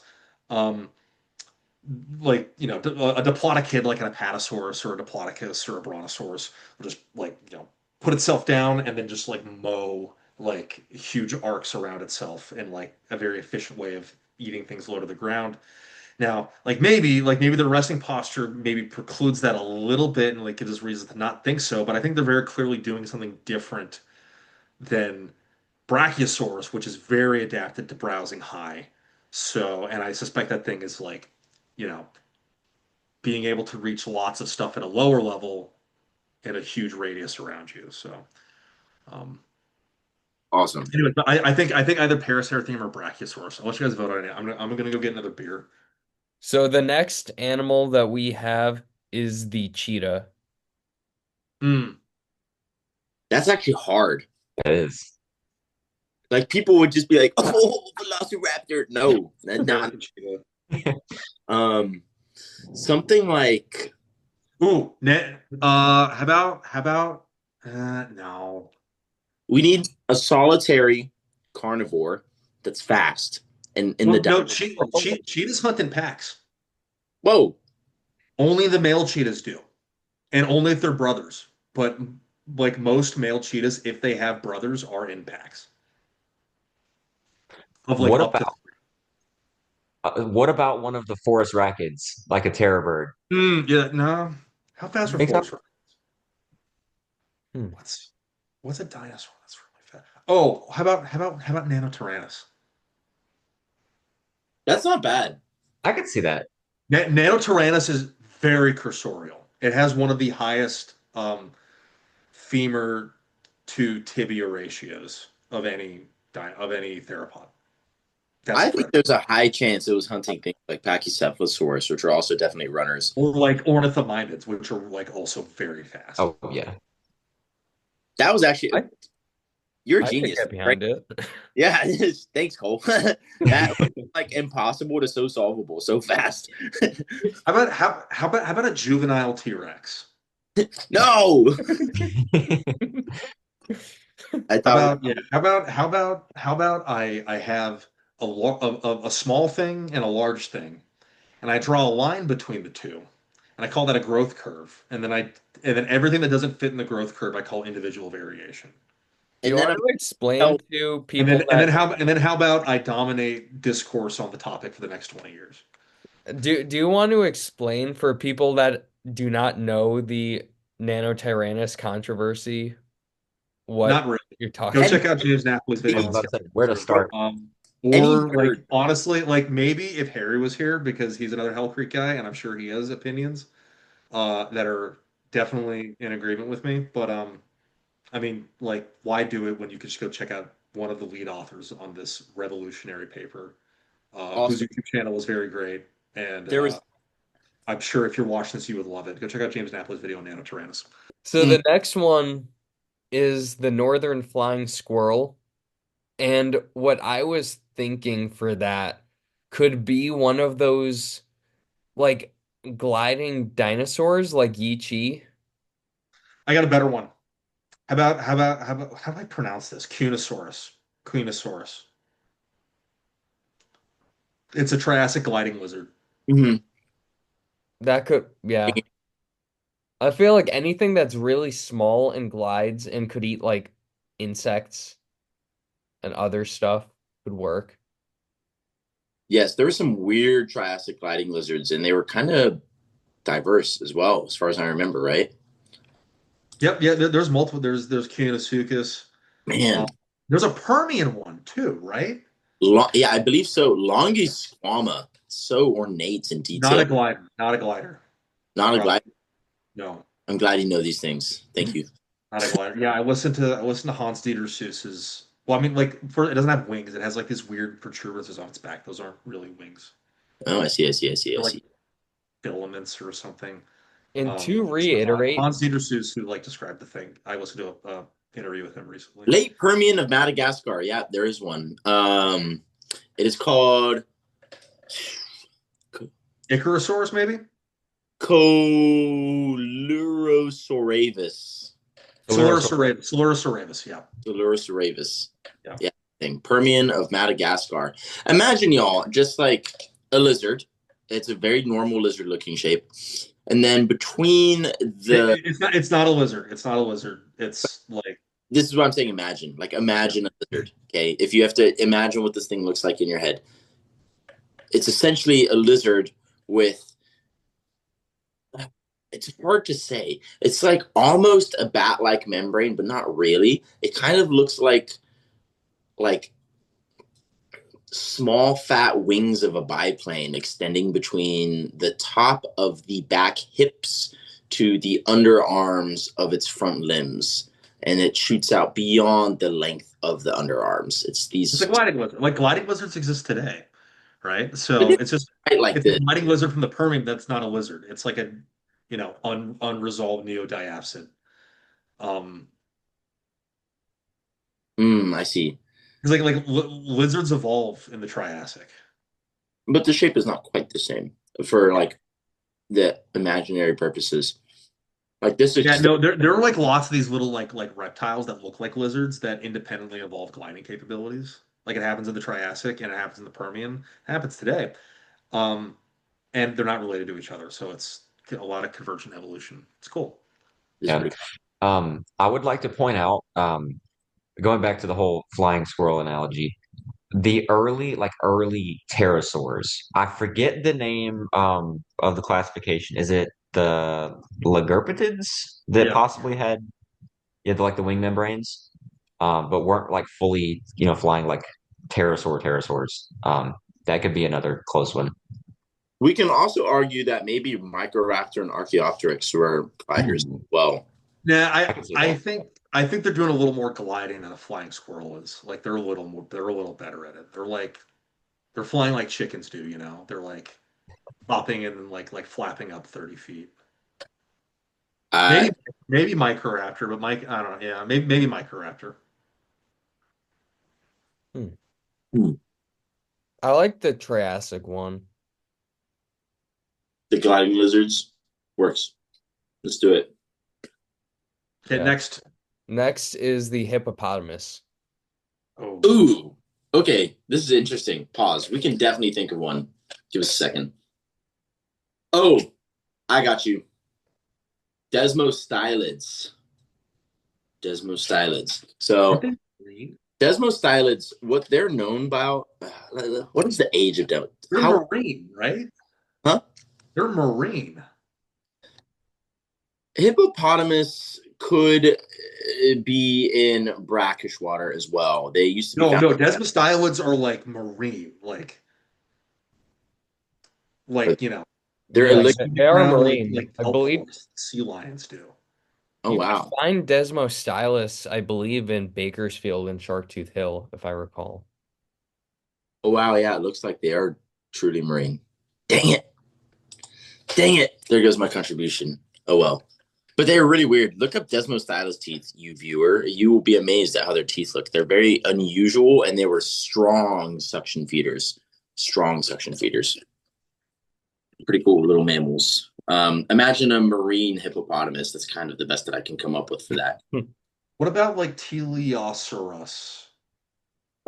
It's a Hmm. rhino that looks like a hippo. That's like built like a hippo and was semi-aquatic. It's like at those like rhino sites from like the Miocene in North America, they're like dominate the assemblages. Sure. Ashfall and the Ashfall and the Gray Fossil site, they like dominate there. And they're semi-aquatic? Oh yeah. And they look like hippos, low key. Yeah. Like if I saw that from a distance, I'd have to squint to be like, oh wait, that's not a hippo. What You know? about like Dinocyrus? Nah, they eat fish, so it's No, fine. I don't think so. No, I Um, like the Teleoceras more. I would be cool with like Teleoceras. what about like a Dicynodont? Are there any like known for sure semi-aquatic Dicynodonts? Yeah, but they're boring and they suck, so I don't want to choose them. Lissowischia is not boring and doesn't suck. Take that right now. I'm a mosasaur man. I'm allowed to have strong opinions about things. An So elephant-sized Placerius is cool, and you can. yeah. There were semi-aquatic Dicynodonts. Whoa. Ischiolastia, So J. explain, Filaria. explain to the viewer kind of when they Okay, I'm sure everybody here has seen Walking with Dinosaurs. If you haven't, go watch it. It's foundational for many people who are into paleontology now. Um, you've seen Placerius. Placerius is a very quintessential Dicynodont. So is Lystrosaurus. Wait, is it? It's got to be. Lystrosaurus is this they're basically just like is a Dicynodont. Yeah, they're they're like mammal-like reptiles, and I know people hate that word, but I use it colloquially to get the point across that they have a combination of traits that are traditionally considered mammalian and a lot of traits that are traditionally considered reptilian. They are more accurately synapsids. They are not mammals yet, but they're more closely related to mammals than they are to the rest of reptiles. So they're an early offspring from that line before mammals evolved. And during the late Permian, they were very common. And during especially the early to middle Triassic, they're a very large component of they're the dominant large herbivores at the time, and they even survive into the late Triassic. They get rare in North America. Placerius goes extinct, um, kind of around the time you start getting rid of the aridification of the American Southwest. imagine But in Europe, there is a Dicynodont called Lissowischia that is the size of an elephant and lived up until the latest Triassic, which I think is a very cool animal. and I think the way that they're portrayed is like pretty honest. They're kind of just portrayed as like fodder for gorgonopsids and pseudoseuchians. Like they're just there to be eaten, which probably is right. I mean, but They also got like they they got were, tusks. yeah, that. And I mean, Lystrosaurus alone was like one of the most successful, you know, of Animal. that group. Yeah, yeah. Oh yeah, they were insane. In the immediate aftermath of the end Permian mass extinction event, which I'm sure most of you know is the world's worst mass extinction event that clean slates it wipes out almost all marine diversity, and it wipes out quite a lot of terrestrial diversity as well. In the southern hemisphere, there's this little cockroach of an animal called Lystrosaurus, which is a type of like you know between like medium dog-sized animal, and they They're very, are very warthog, like wild boar esque in my mind. yeah A good. they they completely take over the fossil assemblages crossing into the Triassic, Mhm. and comprise 90 to 95%, making them for their time in the southern hemisphere the most successful animal, one of the most successful animals to ever exist. Yeah, insane. I'm So still gonna go Teleoceras. Okay. yeah, good. So next animal is the Atlantic blue marlin. Ooh. I Easy, yeah, easy, Protospirina. Protospirine. dude. Yep, Protospirana. Oh god, easy. easy, dude. Protospirana. I want you guys to imagine this. Okay, imagine a fat tuna-shaped swordfish with like legitimate spear points for teeth. Like Yep. the way their teeth are built, it's just triangular, a little rounded, no serrations. It's literally just built like spear points. And they have these giant ass spear points. Sorry, I need to watch my language. And they have giant spear points just shooting out of their mouth, while they also have this big long bill and pretty large bodies. They're quite massive. I don't know if they were perfectly swordfish shaped. I don't know if they were perfectly tuna shaped, but they were somewhere in between probably. And not related to swordfish at all. In fact, like Rhamphoichthys, that's another billfish from the Cretaceous. And let me make sure I actually got that right, because I'm like, I'm a couple sips into this. Rhamphoichthys. That was recently described from Germany. I'm not going to find it. Rhamphoichthys, something like that. It is a very Protospirana-like thing. They have these bills and they're predatory. So the swordfish body plan, not uncommon. Like a lot of animals, a lot of fish have evolved those long pointy bills. Cylindrocanthus is another one. Cylindrocanthus is very enigmatic swordfish from the Cretaceous all through into parts of the Cenozoic, like the Eocene. The swordfish body plan with those long bills is pretty common in the fossil record. A lot of animals have evolved that, and the most metal and badass of all of them is Protospirana. It was a big animal, big teeth, big bill, aggressive predator living in the most predator-rich environment of all time in the Western Interior Seaway. It's hard to say no to it. Yeah, for I'd say sure. that one's pretty open and shut right there, to be honest with you. Yeah. Yeah, let's go Protospirana. The next one that we have is the emu. Dude, the moa, Yep. easy. Moas for sure. Moas are extinct, but like somewhat recently extinct. When did the last moa go extinct? In the 1800s, right? Um, It's very recent. they were preyed upon by Haast's eagle. They're a New Zealand species, and it's just pretty cool because New Zealand had no native mammals apart from bats for the longest time. I think maybe they had a rat. I'm not sure, but I don't think so. I'm pretty sure the only native mammals in New Zealand were bats. And so every niche in New Zealand that was filled by mammals elsewhere was being filled by birds. So if you think about it, New Zealand was really the last stronghold of the dinosaurs, because it's the only place in the world where dinosaurs were still dominant. And humans only discovered New Zealand, like natives, the natives to New Zealand, the Maori, only got to New Zealand, if I remember correctly, like I think in like the 1300s. Like New Zealand was colonized by humans incredibly late. You guys should check. I'm not an archaeologist, but I think it was around the 1300s is when the Maoris came to New Zealand.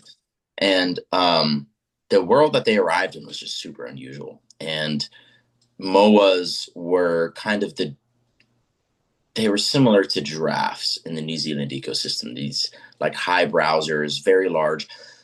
Just imagine an emu, but just like ginormous. And you have a moa. There you go. Hmm. Yeah, Yep. I think that's a good one. Yeah. And it's cool that it's extinct, but it's recently recently extinct. Think that like there are people who have seen pretty awesome. Yeah. Yeah. So here's a difficult one. The Atlantic Goliath grouper.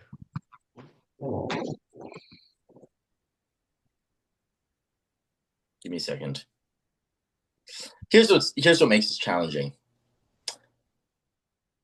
It's a teleost. Okay. One thing about teleosts is that they have. I don't think you can call them vertebral jaws. Vertebral jaws are like what goblin sharks have, but the function is similar in that the jaws of a teleost, the maxilla is not fused to the skull, so it can extend outwards. The maxillae and premaxillae can extend outwards apart from the skull, and that enables the fish to open its mouth outwards quite a lot and have a big old suction feeding effect. And teleosts were exploding in and around the middle Cretaceous as they have this giant boom. Boom, you get teleosts everywhere. But Most fish, the overwhelming majority of fish diversity today are teleosts. about 90% of fish, give or take, are teleosts today. And it's about the middle Cretaceous where they take off. So just the straight up feeding mechanism of the Goliath grouper, you have to look at something that's kind of Cretaceous onwards because no fish were suction feeding then. They were too. Ooh, no, hold on, hold up. Go. So Dunkelhost. so Dunkelhost. suction feeding is something that's evolved multiple times. You even have Paleozoic suction feeding that's been found in some acanthodians. I think an interesting one would be Megalocoelacanthus I was gonna from say the some sort Cretaceous. of coelacanth like that, or like Yeah, maybe Awsonia. you're talking about a Whoa. large coelacanth Hmm. from the Cretaceous that's marine. So I think that that could possibly do it. I vote Dunkleosteus. So This is too like metal. It's just like chewing yeah, up and it's not just gonna go and swallow something instantly. Megalocoelacanthus is a great choice because I can't think of any other Cretaceous fish that can match this, and it's only really the Cretaceous fish that I know. I get maybe, dude. Dunkleosteus is just too like I imagine it as this pelagic roaming pursuit predator, and that's just not what a Goliath grouper is. They're like Goliath grouper are a little bit similar to bass. They don't like to swim around and chase things the way that like a shark would. They like to, be in reefs where there's cover and they can just dart out and get what they need. Um, I don't know about coelacanths, but I don't imagine coelacanths as being this like very mobile predator the way that I imagine Dunkleosteus being or like a shark being. This seems like kind of an ambush predator with a big old mouth. And that kind of fits with what Goliath groupers do. That's a good idea, Ben. Yeah, we can go with that. So how about the harbor seal? Okay. Okay. Can I suggest something? This is like a weird. Yes. When I try and explain mosasaur evolution into the water, I try and make modern comparisons. So, a whale flipper is much like a mosasaur flipper. Not really, but like when you're trying to explain this to people, a whale flipper is commonly used to demonstrate, like, hey, the bones inside a whale flipper looks like a hand, right? And it's clearly not a hand, but it shows its origins. And so I try and backtrack. And so when I tell people what we have of mosasaurs in the fossil record of how they went into the water, you have the agalosaurids, which are the basal most mosasaurs, in my opinion. Most people say that it is a I don't even say most, but it's traditionally agalosaurs are called sister taxons and mosasaurs. I don't think they're sisters. I think they're just early mosasaurs. But point aside, agalosaurs, that most basal mosasaurs, they have limbs a little bit like a water monitor, a little bit like a crocodile. And then you have the mosasaurs who have these flippers. So where's the in between? And I imagine the in between would be something much like a seal. If you look at seal flippers, they are not as well adapted to an aquatic lifestyle as a whale flipper is, but they're clearly on their way. They're useful and they get the job done, but you could tell that they're kind of a transitional form. So I would say an early mosasaur is a pretty good analog to a seal and was probably doing similar things. We can maybe mention, you know, later agalosaurs like Viasiosaurus, for example, could be an analog to a seal, but they weren't as big as seals. Like if you're looking at Viasiosaurus, it's like a 3 foot animal. It's like a meter long. You get small seals too, but you also get giant seals like elephant seals. So I think a possible contender could be transitional mosasaurs as they were making their way into marine environments, but there's probably something better out there. So I'll let you. What about Hesperornis? Because it's another fish eater that is kind of awkward. I believe they would be on their stomach on land. that Eh, reminds me more of penguins Yeah. though. What? That reminds me more penguiny though. I was thinking an early cetacean like Ambulocetus or something like that, a transitional, because they, let's see here, not necessarily Ambulocetus in particular, but one of those early transitional cetaceans that were transitioning into the water. What do you think, Jared? you say Ambulocetus, and I just think of like Ambulocetus Peter and Leptactydium Meg, and I'm just like, I'm brain rotted so bad, it's You terrible. are. But Ambulocetus maybe it's the same argument as like the early mosasaurs. It's like mosasaur transitioning into water, whale transitioning into water.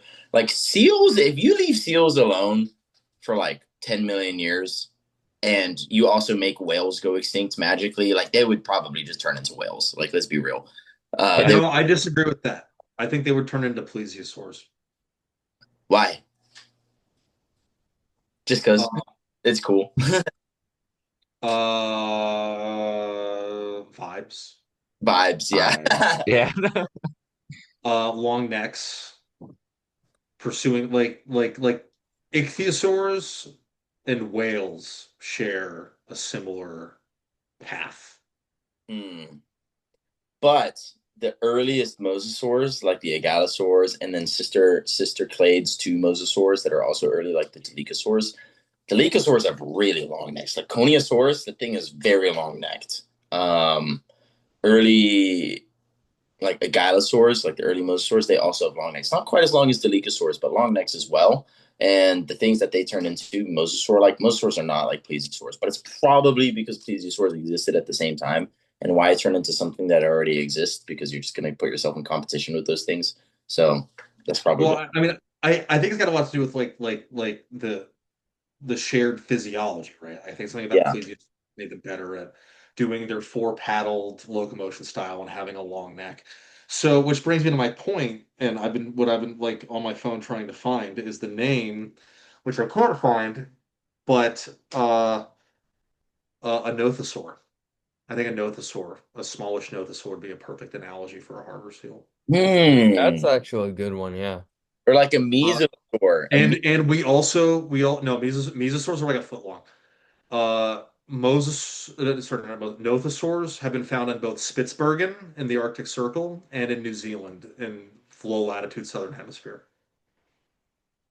So in cold waters colder than the equator. And they are kind of, they do have that plesiopedal condition, you know, like Yep. their feet are clearly adapted for an aquatic lifestyle, but they're not Yep. flippers yet. Yep. They're dragging themselves around on land for sure, but they're still like very much like far better adapted to moving in the water. Yeah, this is great. This works perfect. All right. So the next one is the large tooth sawfish. And I think one of the obvious ones would be a sclerorhynchoid like Onchopristis. So the large tooth sawfish, that is a rhinopriciform, so it's a guitar fish.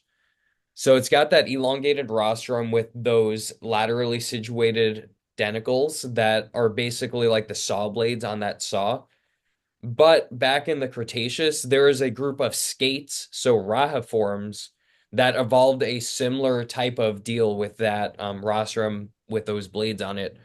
And Onchopristis is one that has been found in brackish and marine environments. So it's kind of like modern day sawfish where they can go into both of those. And I think that ecologically, they probably would have used those saws for similar things, such as like slashing motions for prey impairment. I think So that what? this is how I found out by you saying that just now that like skates and guitarfish are even different things. I didn't even know they were different things. That's crazy. So you're saying that the Cretaceous sawfish were skates and the modern sawfish are guitarfish. Yes, so they evolved convergently that trait, as did saw sharks. They also evolved it convergently.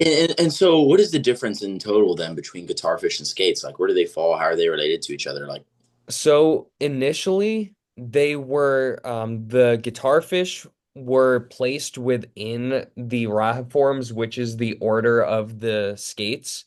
So it was considered that you would have like the skates and then a subgroup within the skates were the guitarfish. However, genetic analysis has shown that skates and guitarfish are actually separate orders, hence rhinopristiforms. So that is a way that we could tell that they evolved independently. And then also the saws, like the saw blades, the rostral denticles themselves are different between sclerynchoids and what's it called? And the sawfish. I've So that. I've noticed that. Like yeah. I can get them out right now probably, but if you find a sawfish rostral tooth at a famous site in the Eocene, like Whiskey Bridge, Pristis is the genus of sawfish that exists today, and that same genus existed during the Eocene 42 million years ago in Whiskey Bridge. And I found these long teeth essentially that have come out of the noses of these sawfish. They look so much different from the teeth of Cretaceous sawfish. And I was always wondering why. And I didn't know it was due to the fact that the sawfish of those two different times were just convergently sawfish. I thought sawfish were just like this. I didn't know there was convergence there. I didn't know that body form was come into twice because the Cretaceous sawfish, when you find those, they have like a very clear root to them. Whereas the sawfish teeth that you find from today and from the Eocene don't have a very clear root to them. So that is very interesting. I'm Yeah, just, it was fairly recently that that started becoming more widely accepted and people started like piecing them together. Initially, people thought that sclerynchoids were guitar fish as well, but then with articulated remains and phylogenetic analyses, they're like, okay, so this is a skate and yeah, so and they believed that actually that thing that rostrum with the denticles evolved twice within guitarfish, but whoa, now it's they're just more separate. whoa, dude, my mind is blown. That's cool. But yeah, I think that Onchopristis would be a good analog for modern sawfish. I mean, modern sawfish can get pretty decently sized, as can Onchopristis, special Onchopristis numitus. Good Yeah, to know. it's kind of scary how big they got. Yeah. Like, Hey, didn't wasn't Noctristus nubis? Wasn't that the one you find in the Chem a lot? Yes, it is. Yeah, that those like living alongside like the biggest animal, like Spinosaurus and stuff. Those were prey for Spinosaurus. Like those were big freaking sawfish. That's how I imagine them. They're just Spinosaurus fodder. So the next one that I'm thinking is the Viper moray.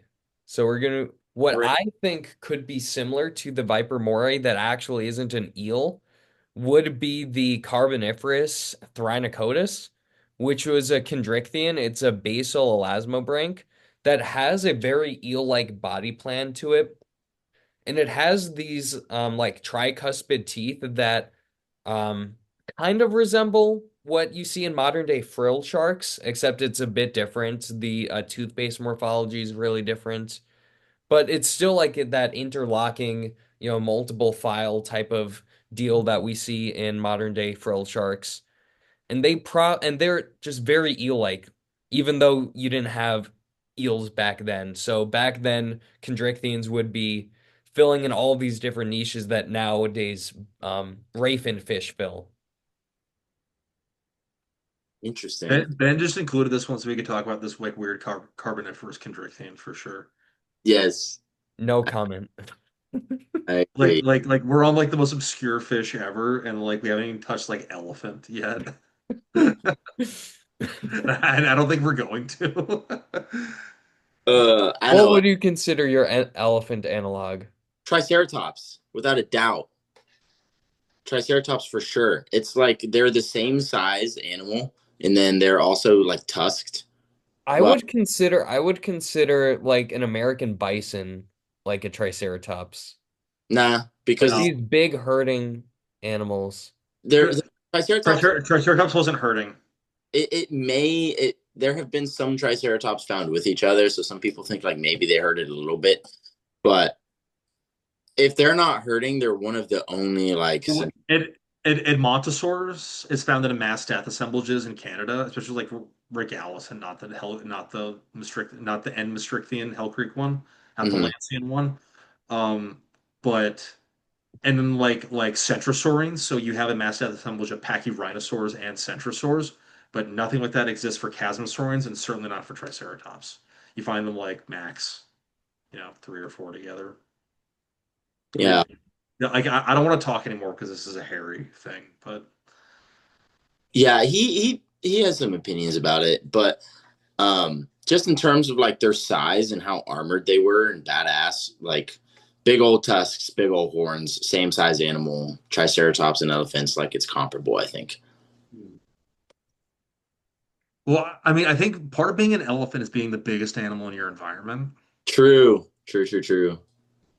and like Triceratops is not the biggest animal in its environment. I mean, it's one of them, but like there are mosasaurs that are bigger than Triceratops.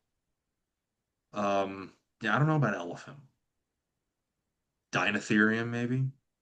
Well, also there's just like the sheer intelligence of elephants too is really difficult to correlate because a lot of those Yeah, yeah. large Talk about dinosaurs. like weird evolutionary success stories of like unusual and like cool animals with no analogs anywhere else. Elephants. Yeah, a little bit. I agree with you. Like just the Proboscideans in general, they're odd, man. They're like an alien that came here through a meteor. Like how else did they? But I agree. Yeah, I Well, can't put an analog to Yeah, elephants. yeah. I think Triceratops is fine, honestly, but well, we again, could choose an elephant relative that's just outside of the yeah, family. that was what I said, Dinotherium, Yeah. but which I don't think that's with an elephant today, but No, I uh, think it's its own family. There's Where Dinotheriidae. mastodons fall? well, ma mastodons aren't grazers. Well, I'm They're cool with browsers. Dinotherium. yeah, Yeah, we yeah. could do that. We're eating a lot of like trees and whatnot. Yeah. So for a couple final ones that we're gonna do that'll be pretty challenging. Let's What do it. about the red lionfish? Red lionfish. Oh God. Okay. A voracious ornamented predator in a marine realm. With venomous spines. Yeah, we're looking for spines, dude. Um,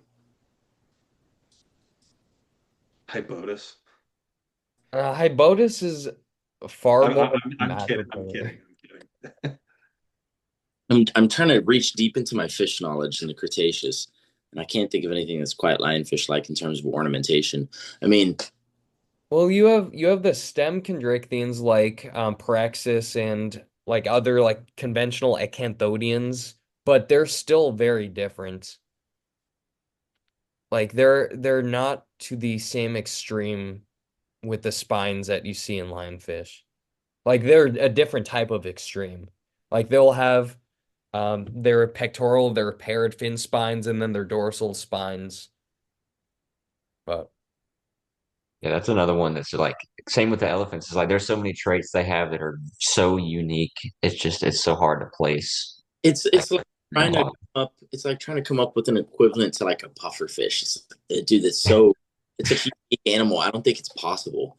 yeah, And I actually, think a wait, lot of animals maybe did have a lot of ornamentation that we can't see, but fins like to preserve. So I kind of doubt it. I don't think there was anything that as ornate as a lionfish. You had predators that were as voracious for sure. Like Pachyrhizotis, for Trifecta. like voracious predator that could be that sized and didn't have giant teeth. It had teeth, it didn't have giant teeth, you know. But it's not this ornate little slow moving reef dweller. I think I have one. Go. uh-oh. Menaspis. Let me So look that. Menaspis was this ratfish relative. It's a euchondrocephalin that actually I believe it is. Yeah, so it's a euchondrocephalin within holocephali. So it's within that same group that the ratfish are in.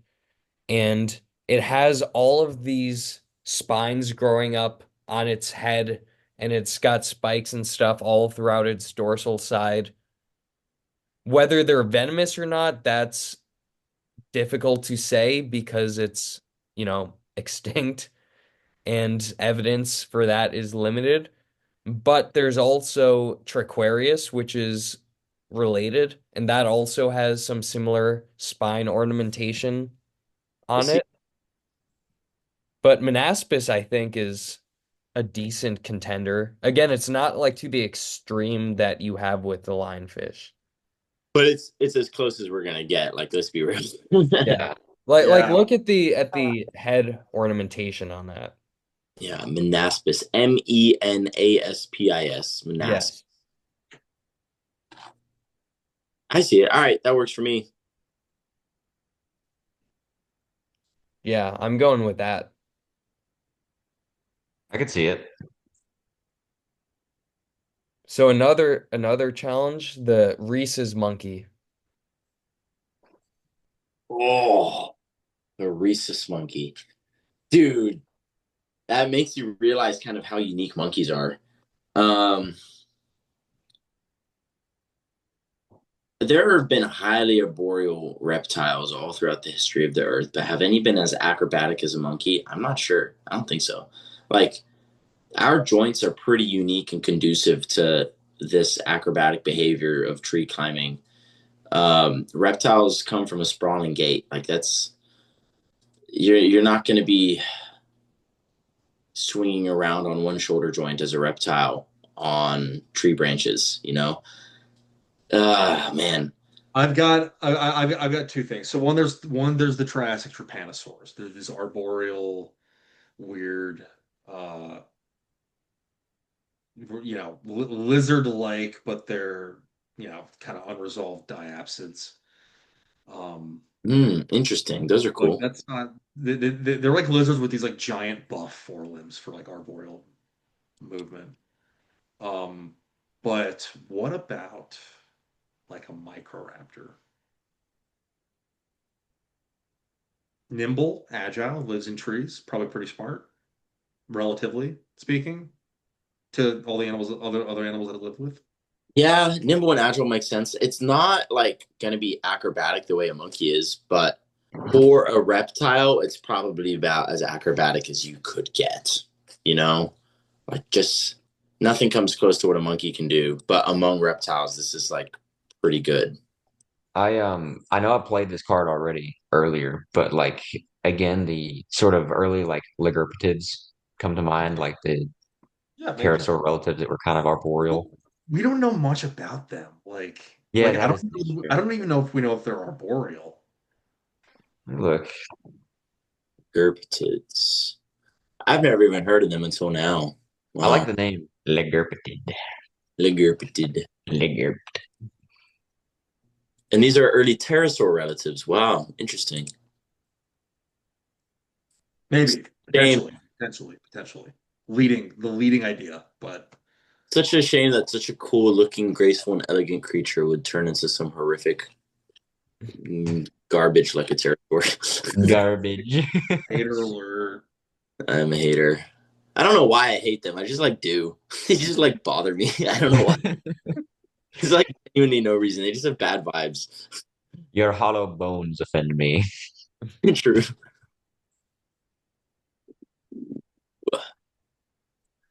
I think that's as close as we're gonna get. How many more do you guys want to do? We don't have that many more. Okay, let's run it. We're gonna do the last one, which Oh no is no no no no! Remember, I said aardvark, and I insisted that we include that. okay. The second to last one, we'll do the aardvark. I know where you're going with Aardvark already. Tell me.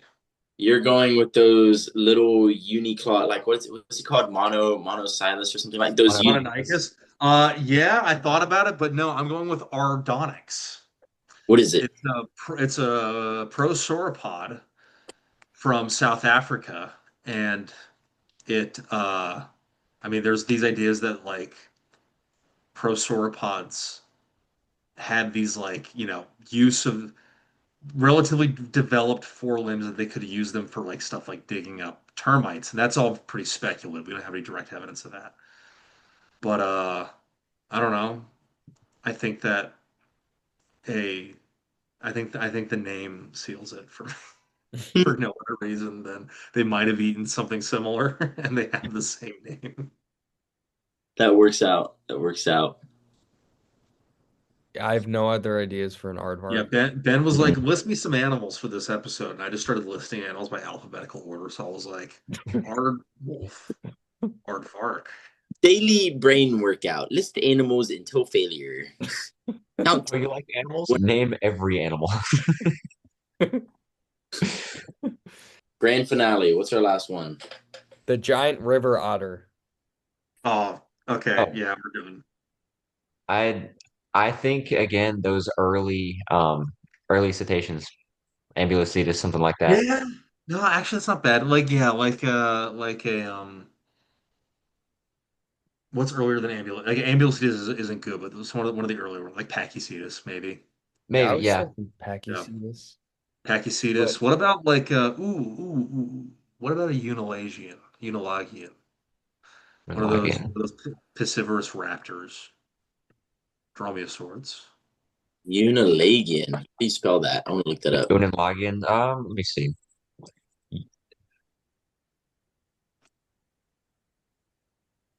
I've never even heard of those. They're like again, they're like just dromaeosaurs that dromaeosaurians, excuse me, that were like very long snouted and like were clearly fish eaters. Oh, I understand. I understand. I think those were in like prehistoric painting. Well, Yep. Oh yeah, they're all Yeah, over.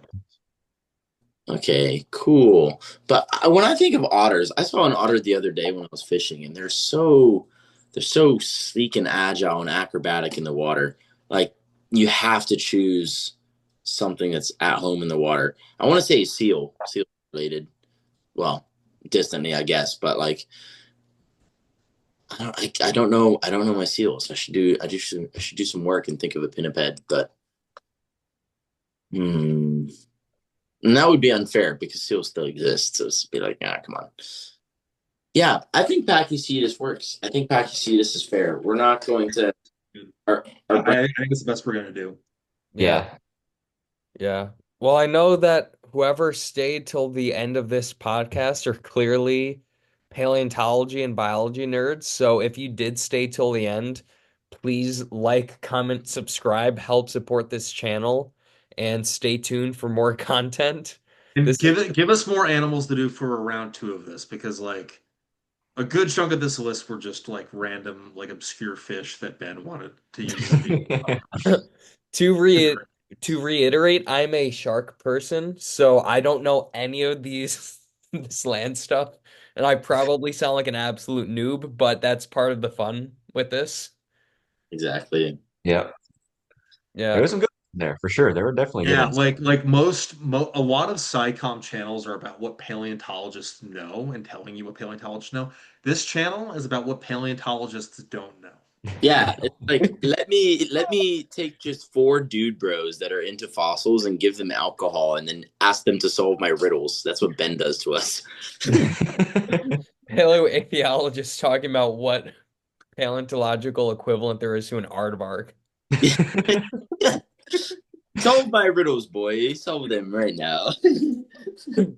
And also share other content that you would like to see us talk about in future episodes as well. Yeah. Give us some ideas for sure. Yep.